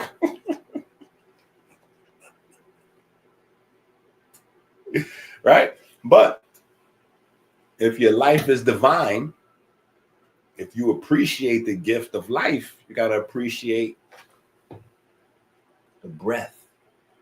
That's why it don't matter what your religion is. Allah, Buddha, right? Osiris. They're going to point you here. They're going to point you here because it's nothing else. It ain't nothing else. It's this. The only thing that's not going to point you this way is godlessness. Holistic health with no purpose. Holistic health with no purpose. The purpose of holistic health is driven by the salesman. Yeah, get into the holistic health because I got this CMOS. Get into the holistic health because I got these herbs. Get into the holistic health because I want you to join up to my yoga program. Yeah, it's $20 a month. We're going to get this yoga going. Where are we going? And when there's no spirituality attached to it, then something weird got to come in. Something weird has to come in to fill that void. So then they put you on aliens. I'm going to put you on aliens. Yeah, we'll get you to start studying these aliens. Or I'm going to put you on a history with no purpose. I'm going to get you to start studying Kemet. And while I get you to study Kemet, guess what I'm going to do? I'm going to tell you that the Christians and the Muslims is faking because everything starts with Kemet. Problem. Where is the Church of Kemet at? Where is the Church of Kemet? Where is that at? Where's the local Church of Kemet? Where the people in your neighborhood that's studying Kemet, they on Osiris, they on whatever, they on Shu. Where do they congregate at once a week at so they could come together and share the same space? Because see, that's where the power is. That's where the power is. You'll even get some of them to tell you, oh, yeah, it's about social, political. Yeah, it's about social, political, economic. Okay, well, if you're teaching Kemet and Kemet is about social, political, and economic power, why aren't you teaching social, political, and economic power?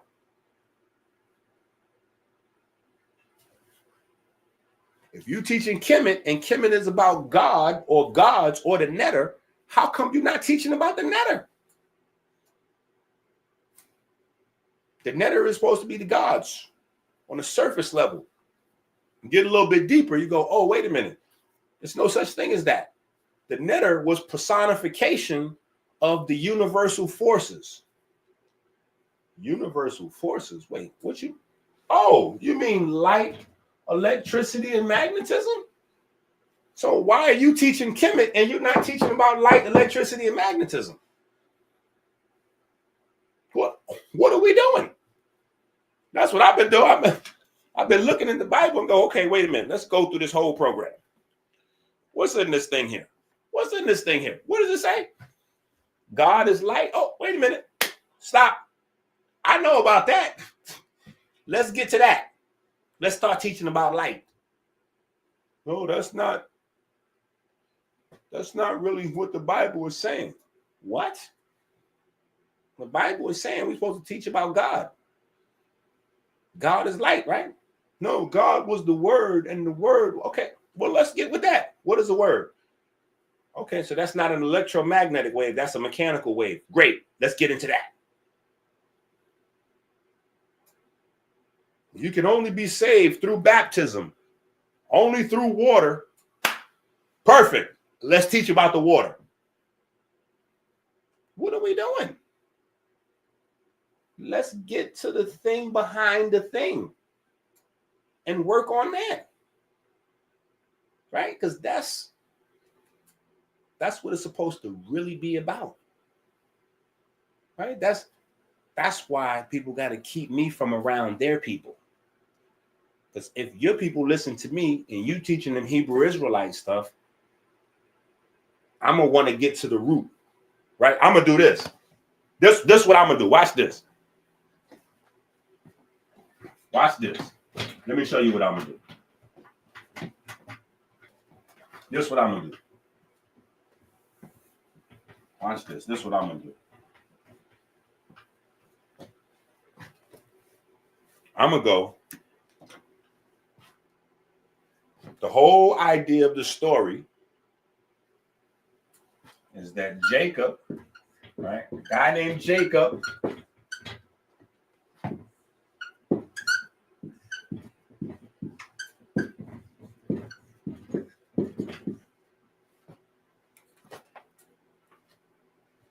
became Israel, right?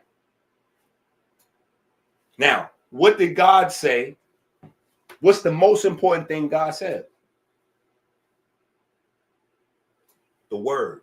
God created the world with the word. The word is the most important thing. So what we supposed to pay attention to? The word. And the word became flesh. Okay, hold on. So now I got two things. I need to pay attention to these words, and I need to pay attention to this flesh. All right. So this is it right now. We cooking. The word and the flesh. The rest of this story is kind of backdrop. The rest of this story is backdrop. I need the words. I need the key words, and I need the flesh. Okay, flesh. God is light, the flesh, okay, cool. So it's flesh with the magnetism. Okay, got it. Boop, put melanin over there. All right, boop, put that over there on the side. Now, what is the key words? What word we need to figure out? Well, this whole program starts with this. Because even Jesus starts with this. This word. Right? The problem is this word, it's not it. right? We got to go back to the Hebrew to figure out what they was talking about with this word. We got to go to the Hebrew to figure out what this meant. Right? We got to go to the Hebrew to figure this out because this is English. The Bible was written in Greek, but we know the Greek writers, the people that wrote it in Greek, well, they were speaking Hebrew.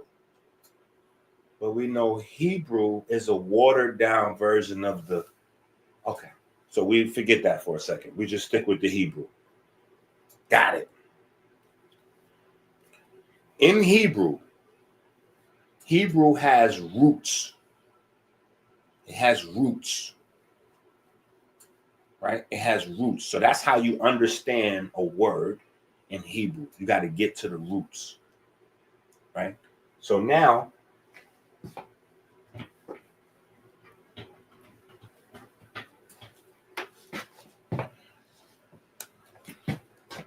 take this word.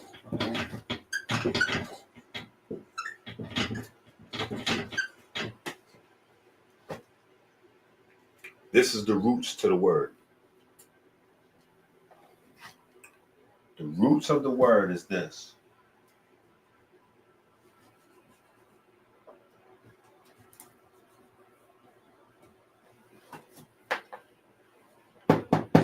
This is the root to the word. The root, phonetically, right? This is the root. Sa-ra. Sa-ra. This is the root to the Hebrew. This is the root to Israel. I'm doing it in English, but we can do the same thing in Hebrew. In fact, it's in one of these books. We do the same thing in Hebrew. The root is Sa-ra.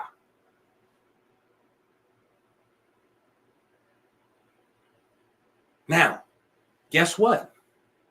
Guess what? It just so happens to be a coincidence. Watch this now. Because when you listen to Captain Tazariak, and Captain Tazariak's goofy. That's why me and him never got along. He's super goofy. And he's like certified in his goofiness. Right? He over there making jokes. In Egypt, you know, the brothers and sisters, you know, they got ancestral sex. You know, they ancestral sex. And the whole time I'm listening to this guy, I'm like, yo, this is wild, bro. I don't know how they do this. I don't know how they let this guy talk this stupid all the time. It's because there's no other word for me to say to describe it. It's stupid talking. I'll explain to you in a second. You're going to see in a second why I say when he make fun of Egypt, talking about the brothers and sisters having sex and what they call that, inter-family, whatever that is. Let me show you something. Jacob, who becomes Israel, the root of that word is Sarah. Sarah is his grandmother. Sarah is his grandmother. Sarah is Jacob's grandmother. Jacob's grandmother is Sarah. Sarah's Abraham's wife. Throughout the Bible, there's multiple instances where Abraham tells people, this is my sister. Yo, this is my sister. And people that don't read the Bible, they don't go into the story. They just read a few little verses. You know, they skip around. Oh, wait. Oh, we over here. Let's go over here and see what it means. Oh. No, let's just read this whole thing and see what it means. Yeah, in this instance, he's faking because he don't want nobody to grab his girl. But let's go back. Wait a minute. They got the same father. Abraham and Sarah got the same father. They're half brother and half sister. This is in the Bible. Abraham and Sarah are half brother and half sister. And you don't get no information about who the mothers are. You don't get no information about that.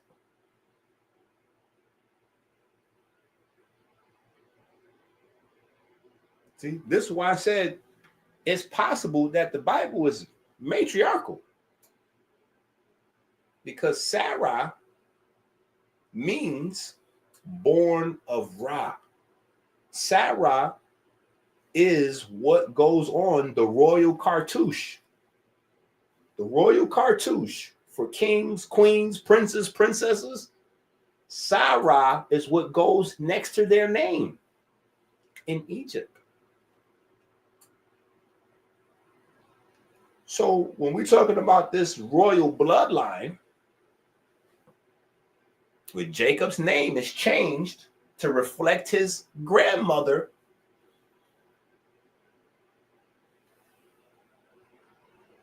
we got other questions we got to ask.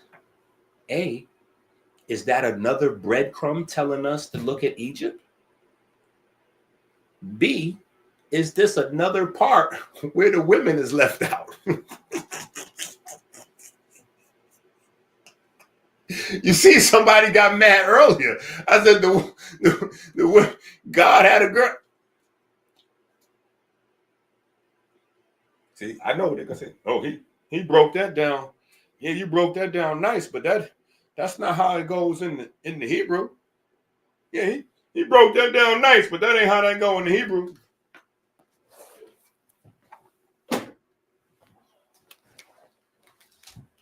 Right up until I show them how it go in the Hebrew. Then they gotta make up something else. They got to make up something else.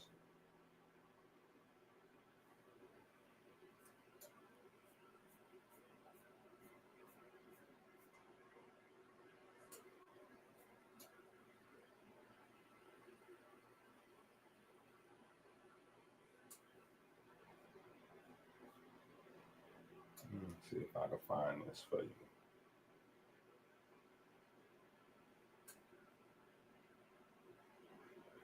Let me see if I can find this for you. Ooh. Ooh. Oh, that's too much right there. Hold up. Let me see if I can find this for you. See, this is the I Am Him book. I might want to get this I Am Him book. Yeah, this is the I Am Him book. I think this is definitely out already.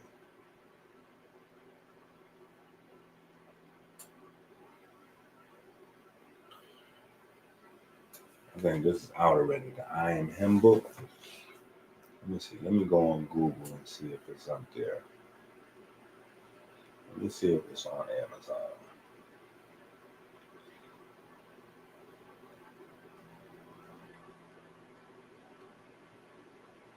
Yep, it's up there. Boop. He is I and I am him. Slim with the tilted brim. What's my name? Yeah, that's up there. He is I and I am him.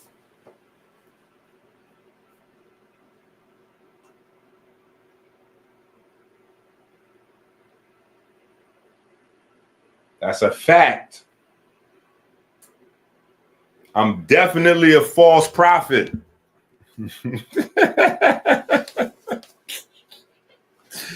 Yo, I'm definitely a false prophet. Now, that's a fact. And that's not even no cap. That's a fact. I will definitely throw that on me. Please keep me grounded, because I tell you in a heartbeat, I'm just a guy from 158th Street with a bunch of babies that wear gold teeth. Yeah, I'm the least of them. I'm the least of them. So we ain't got no disagreement there, champ. But now, if you see something divine, if you see something that's making you say something, I understand that as well. I know. But see, I said we was getting ready to make some folks upset. I know how it is. I know folks gonna get a little stinky. It's okay. It's new, right? I understand. Let me see. Let me spread this thing out.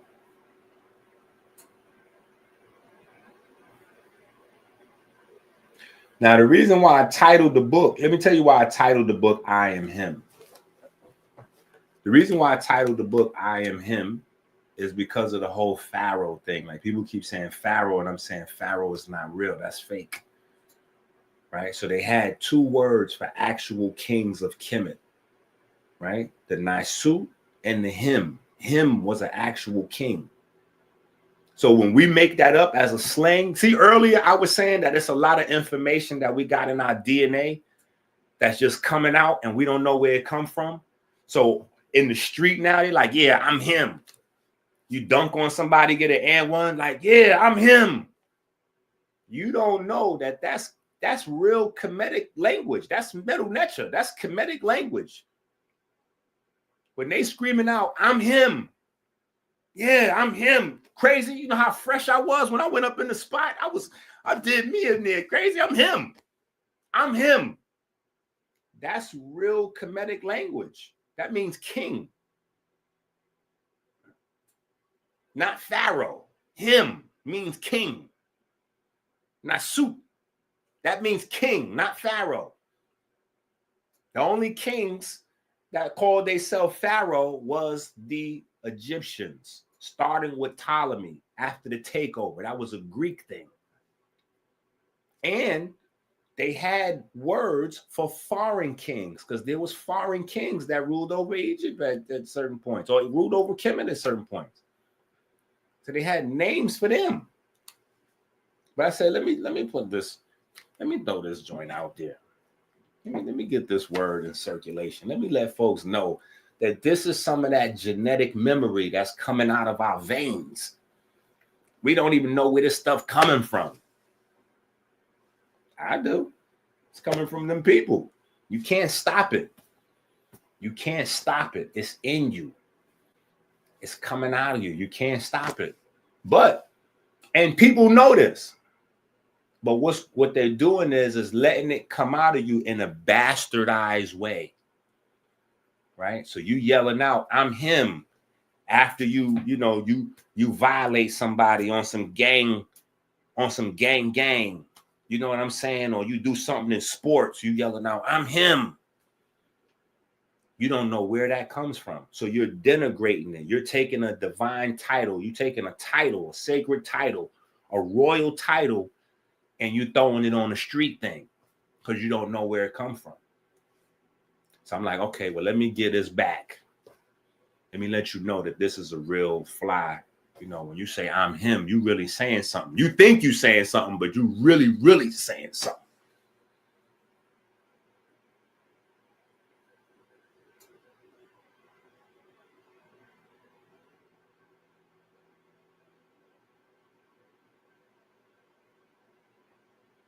He said, is the live skipping? It might be skipping because, when we start getting hot, the live is never skipping when I'm like, so, let's not, let's do our push-ups and, we got to stop with the red meat, and the live don't be skipping at those moments. When we start the cooking, then the live starts skipping.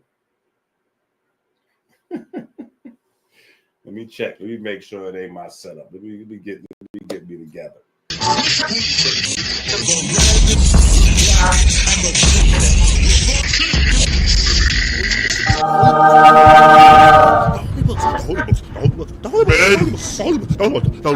gods have blessed us. We must act now. We must act now to save us, to save our souls.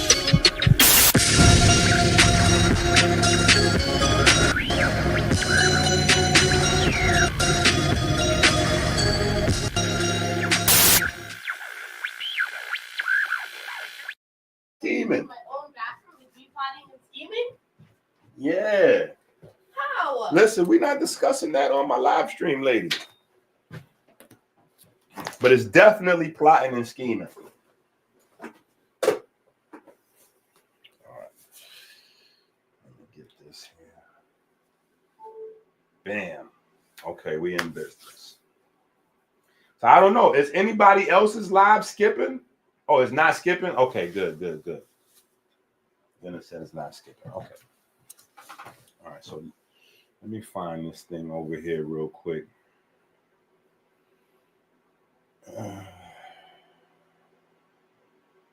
Okay, here we go. So we can see this.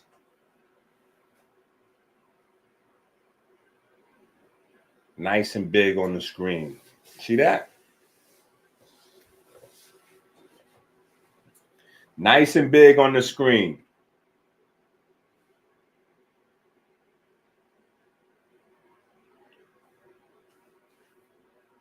So we don't have to say, oh, well, he only did that in English. The Israelite brothers is quick to say that. Like, oh, well, you can't do that same thing like that with the Hebrew.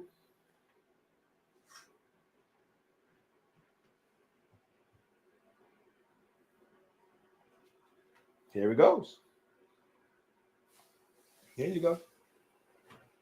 It's right there for you.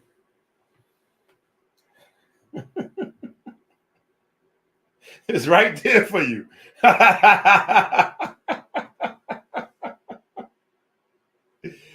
It's right there for you.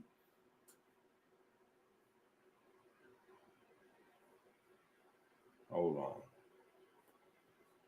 Okay, wait a minute. No, that's too much. Hold on, that's too much right there. Let me show y'all something else.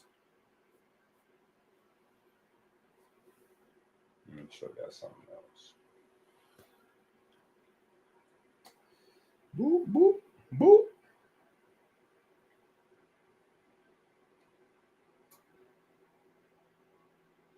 Okay. Here you go.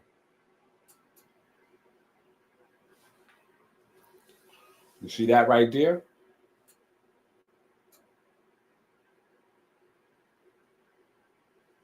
That right there, that's where things get very different.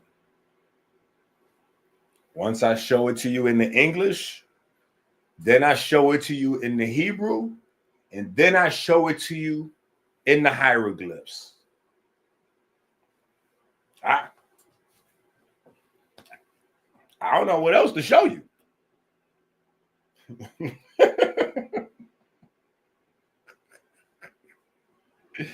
Notice that the one on the top that's circled is the actual cover of the book. See that? This one right here. This is Sarah right here. This is Sarah. These are the royal shins, right? We talk about the shins all the time, right? This is the shin. And the royals get their name put in the shin so they could live forever, or so that their name can live forever, right? And we talk about that. We got some ideas about that shin as well, right? But that's Sarah right there.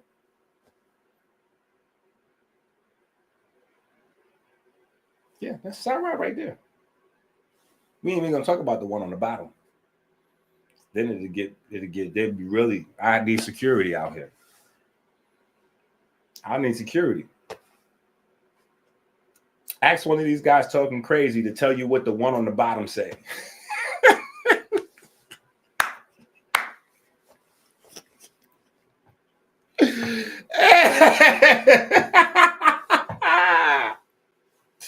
Yeah.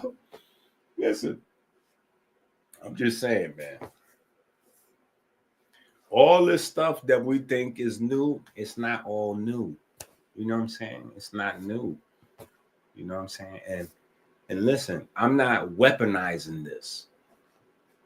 You know, I'm just attacking the guys that's talking crazy in the chat, but I'm not weaponizing this. Because for me, it's not about saying, oh, well, the Israel, you know, that comes from the Kemet. or the Bible is literally telling you the story.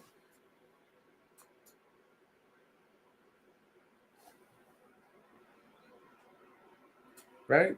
It's telling you the story. The special bloodline is the Kemetic people. All right, cool. So you saying Jesus is Kemetic. You're saying Israel, Jacob, Solomon, David. You saying these is just Kemetic. Okay. Great. Got it. How do I get in touch with God? How do me and God? Is that still the same? Oh, okay. Because the Kemetic, I got prayers from Kemet. Okay, cool. I got prayers as a Jew. All right, cool. I got prayers as a Christian, as a Catholic, as a Muslim. I got prayers. All right, cool. So regardless to what program it is, I'm supposed to be praying. Right? Regardless, Muslim, Christian, Catholic, right? Because you got to ask yourself certain things, right? Jesus was not a Christian. Mary was not a Catholic. Jesus was not a Christian. Mary was not a Catholic. John was not a Baptist. So this is not about that. It's about spooky action at a distance. That's what this is all about. Spooky action at a distance. Quantum entanglement.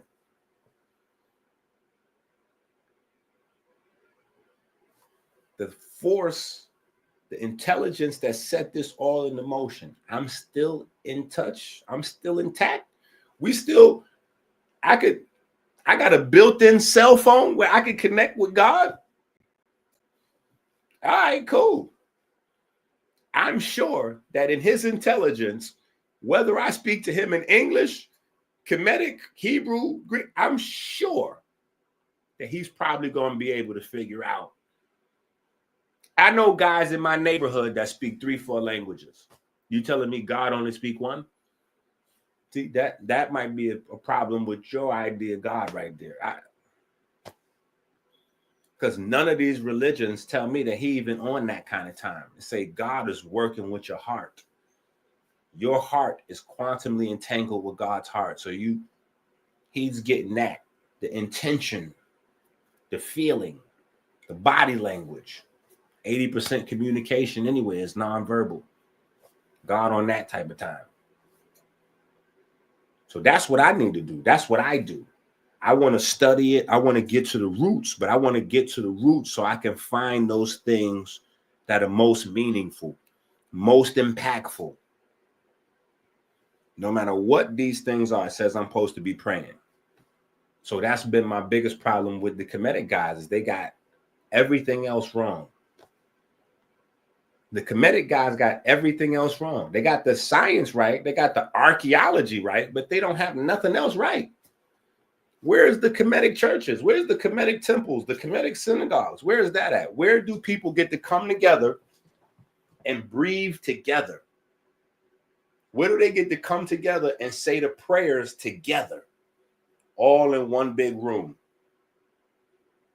So that way the teachers can travel city to city and come and pray.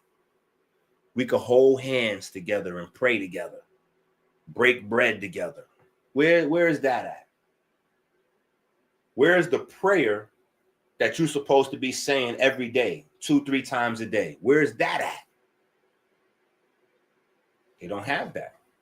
The Kemetic brothers is blowing trees. Yeah, I ain't down with no religion because I'm Kemetic.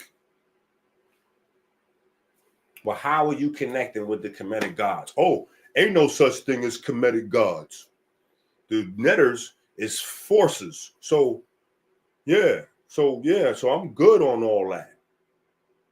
Huh? That's what you got from that?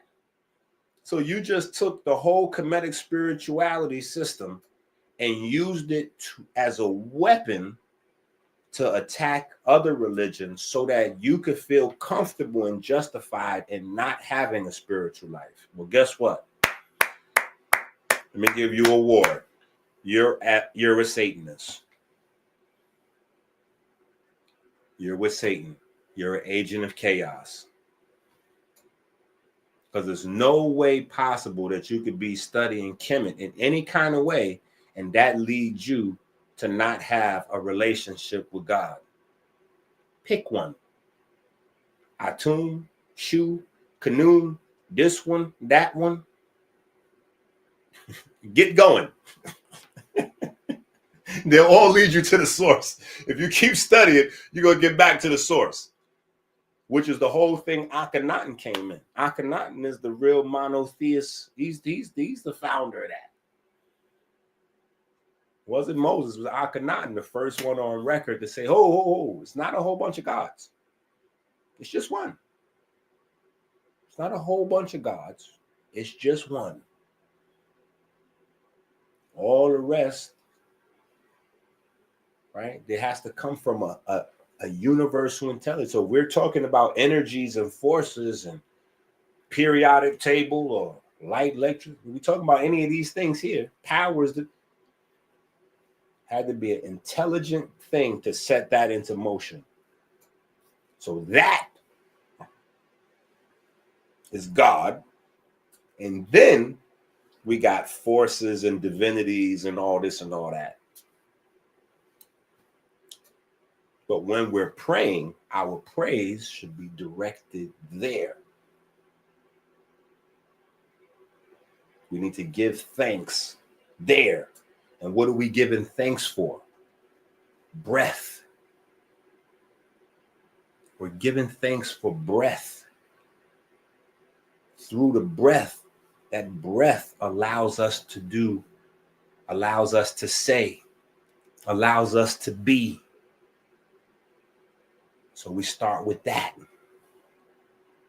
Then as we get into the study of that, we realize the entire body is built around that breath. Everything is built around that breath. Every system you have in your body is built around the breath. Every unconscious action that your body has, you can take over. You only have unconscious, your body's on cruise control, but you can always take the wheel. You're not barred from controlling your heartbeat. You can control your heartbeat. But if you was left in control of your heartbeat, you would have been dead a long time ago because we would have forgot to breathe. So you got a autopilot, cruise control. So you ain't got to worry about that.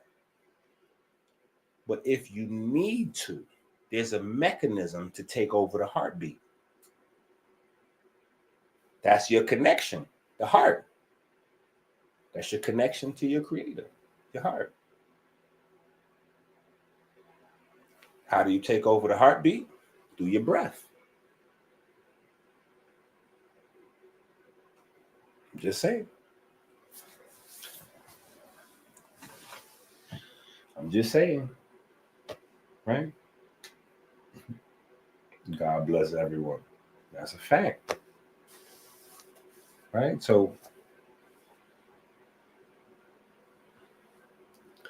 the historical narrative is good to point you in the direction of closer and closer source material, but you can use either one,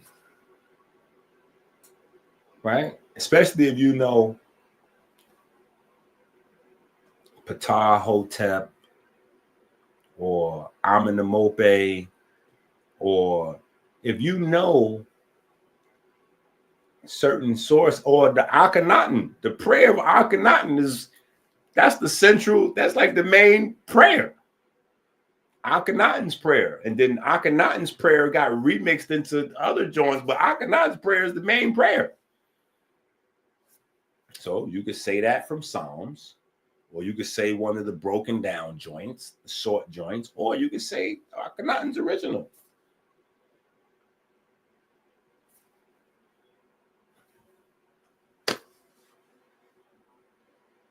It's about your heart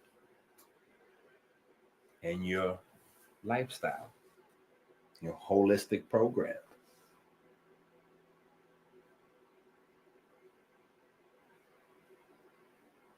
Right? That's what it comes down to.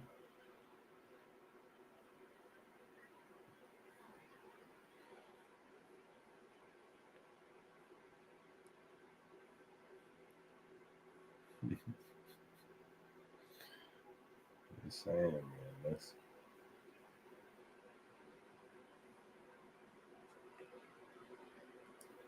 That's what that thing is right there.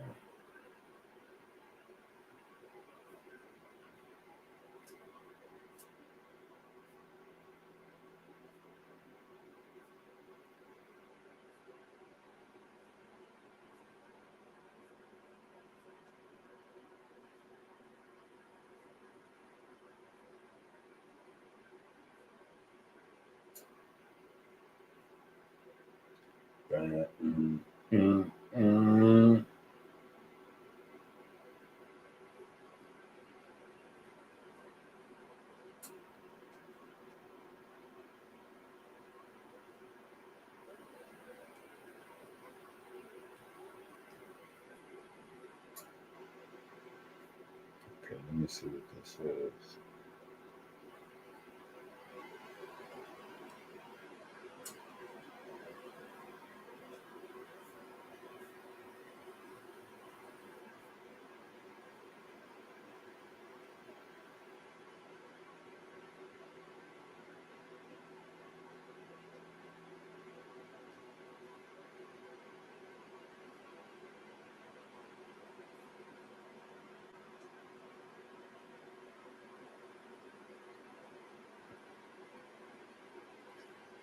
No, you ain't.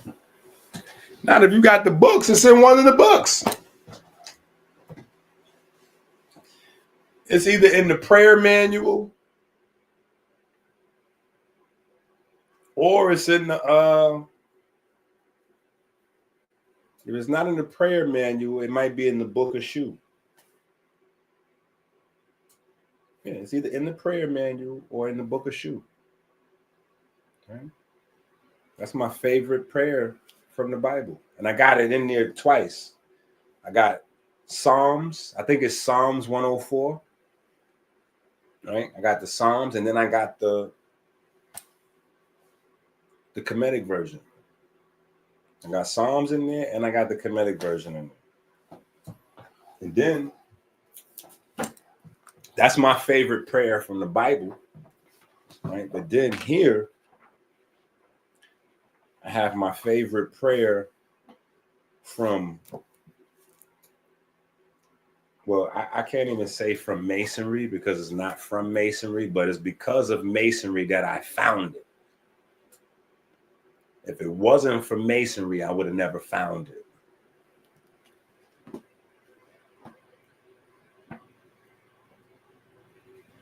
But I'll tell you,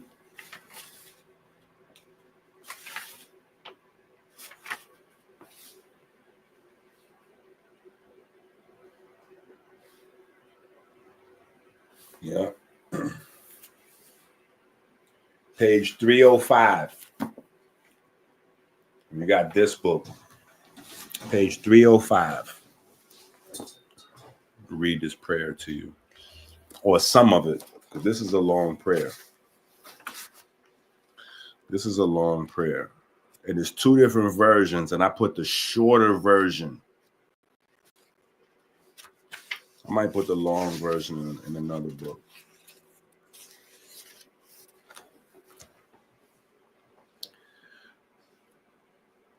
Utterance for coming forth in the day, God's Realm by Dr. EnQi.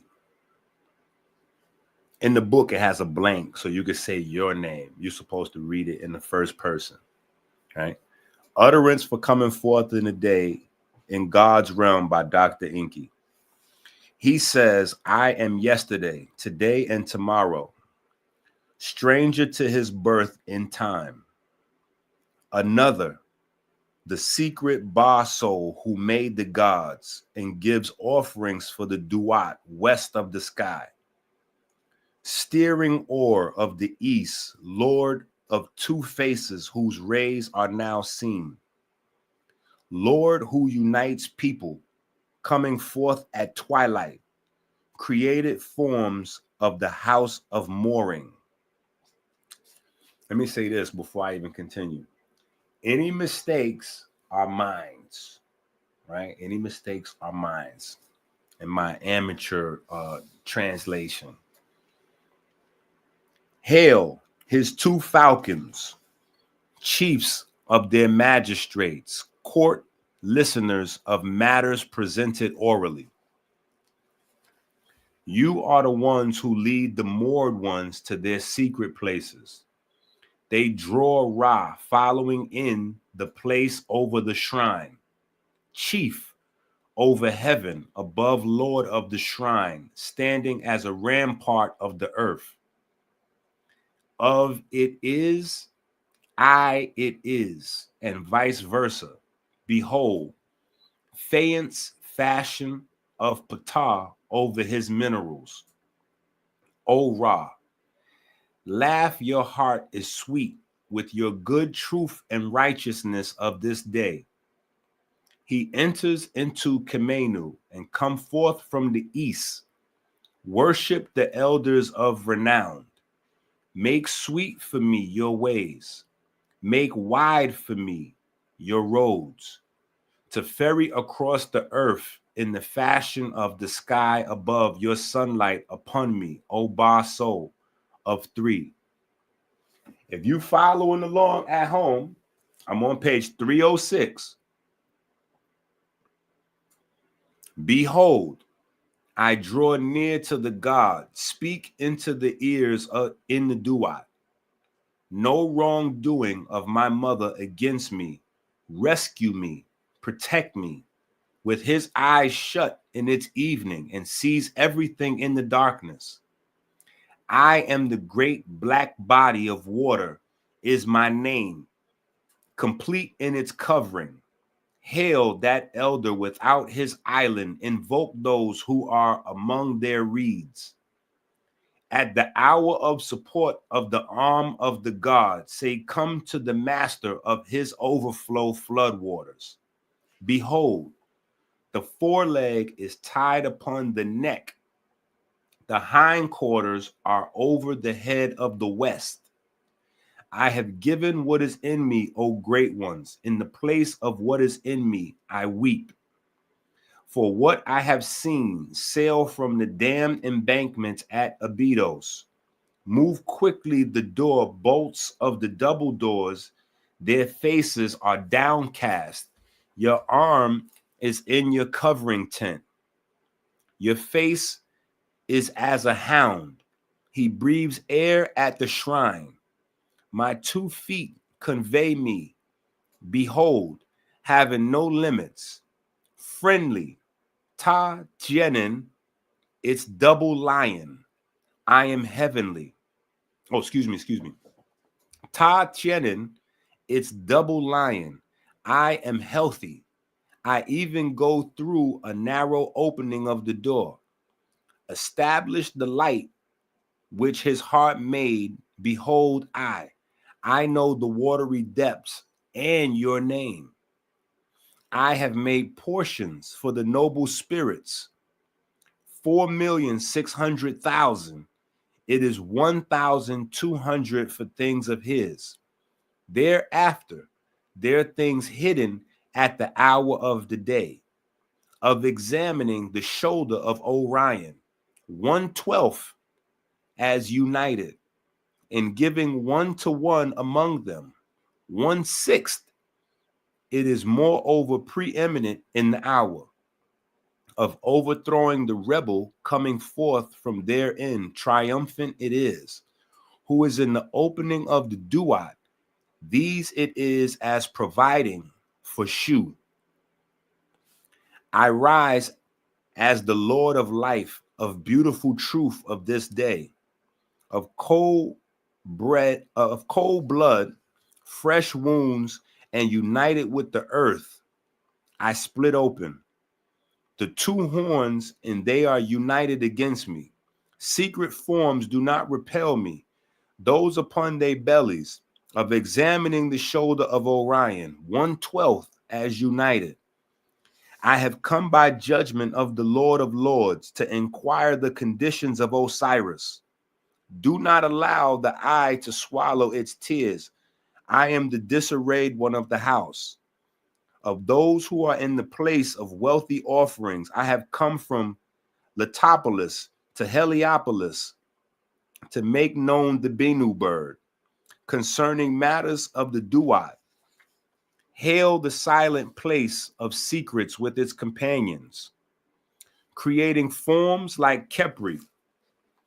May you cause to come forth the scribe artist in the utterance house of the south and north towns. Nebseni, may he see the Aten sun disk.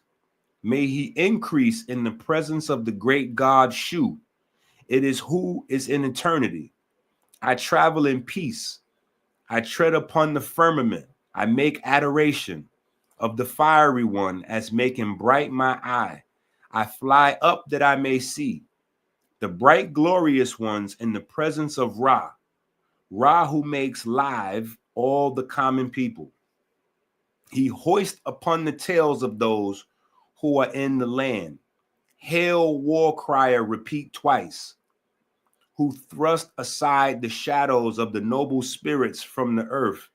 May you give to me the good ways. To the gate of the Duat, one axe, for which therein are weary.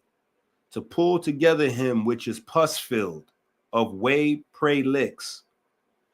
In its hidden one, I am foremost of Resetjal, entering in his name, who comes forth as the seeking one, Lord of millions of the earth. In his name, the pregnant one, she puts down her burden. What I made pleasant for behold, the great one, I give to him his eye, illuminating his face at dawn. I have not vomited. I have become as a lion, the provisions of Shu therein. I am Nephrite. How good to see the moored ones on that good day. The weary-hearted one, he is made to alight. I am, it is, coming forth by day. Lord of the living mound, in the presence of Osiris, behold, your possessions are established every day. Scribe artist of the house of Ptah, child of the writing house, Nebseni, Lord of veneration, I embrace the sycamore tree. I am united with the sycamore tree. Behold, open it to me. Are it good arms I have come, I embrace. The Wajet, eye of Ra, it is peaceful. At its throne, I have come to see Ra. In his rest, I am united with his winds. In his coming forth, my two hands are pure. To adore him, I gather together, repeat twice, I soar. I alight upon the land whereupon I walk. I am a child of yesterday. I have come into being, the Akeru gods of the earth. I am strong in my moment of time. Behold, I as hidden of the fighting two hands God who comes after me. My flesh firm, my spiritual power as protection for my body in my moment of time to my soul. Its defense, because of my conversation, the Enid, listen to the words of my mouth. If moreover this utterance is known, he shall be made triumphant upon the earth and in God's domain. Behold, he shall do the makings of a man upon the earth and do all the deeds of those who are. It is the great protection of the God. This utterance was found in Kamenu upon an offering stone of iron. Southern, Egyptian, written upon true lapis lazuli at the feet of this God. Now, if this utterance is known, he shall be made triumphant in the land of the God's domain. Behold, he shall do all that of living great protection. It is now of God. The utterance was found of one in Hermopolis, upon an offering stone of iron, in southern Egypt, inscribed in lapis lazuli under the feet of this god in the time of the majesty of the king of the south and the north. Men-ka Ura, true of voice, by the king's son, Hordadef, true of voice, who found it when he was wandering about to do the inspection in the temples. Behold, a troop of the braves was with him upon requesting of him it, and ordered that he bring it like a marvel for the king, so that he sees it a secret. It is, and great not seen and not beheld one should recite this utterance, pure and cleansed, without eating goats or fish, and not being near women. Indeed, to do creative forms, he shall launch a boat to travel, making pure with gold, placed as within the heart of a man. He shall open his mouth and anoint with myrrh, words to be recited by him with magic.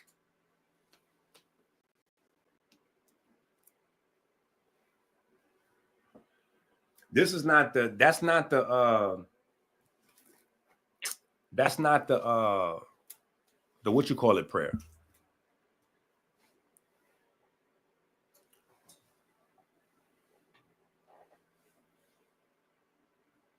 The prayer from the Bible, that's Psalms 104. That's a different book.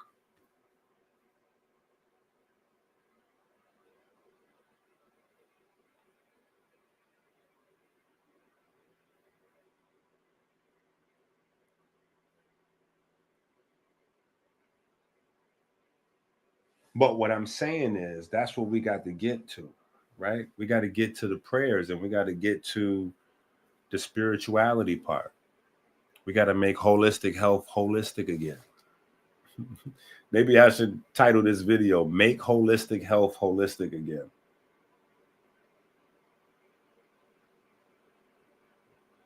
Well, expect some phone calls and some emails. That's what I'm going to say. Expect some phone calls and some emails within the next 24 to 48 hours.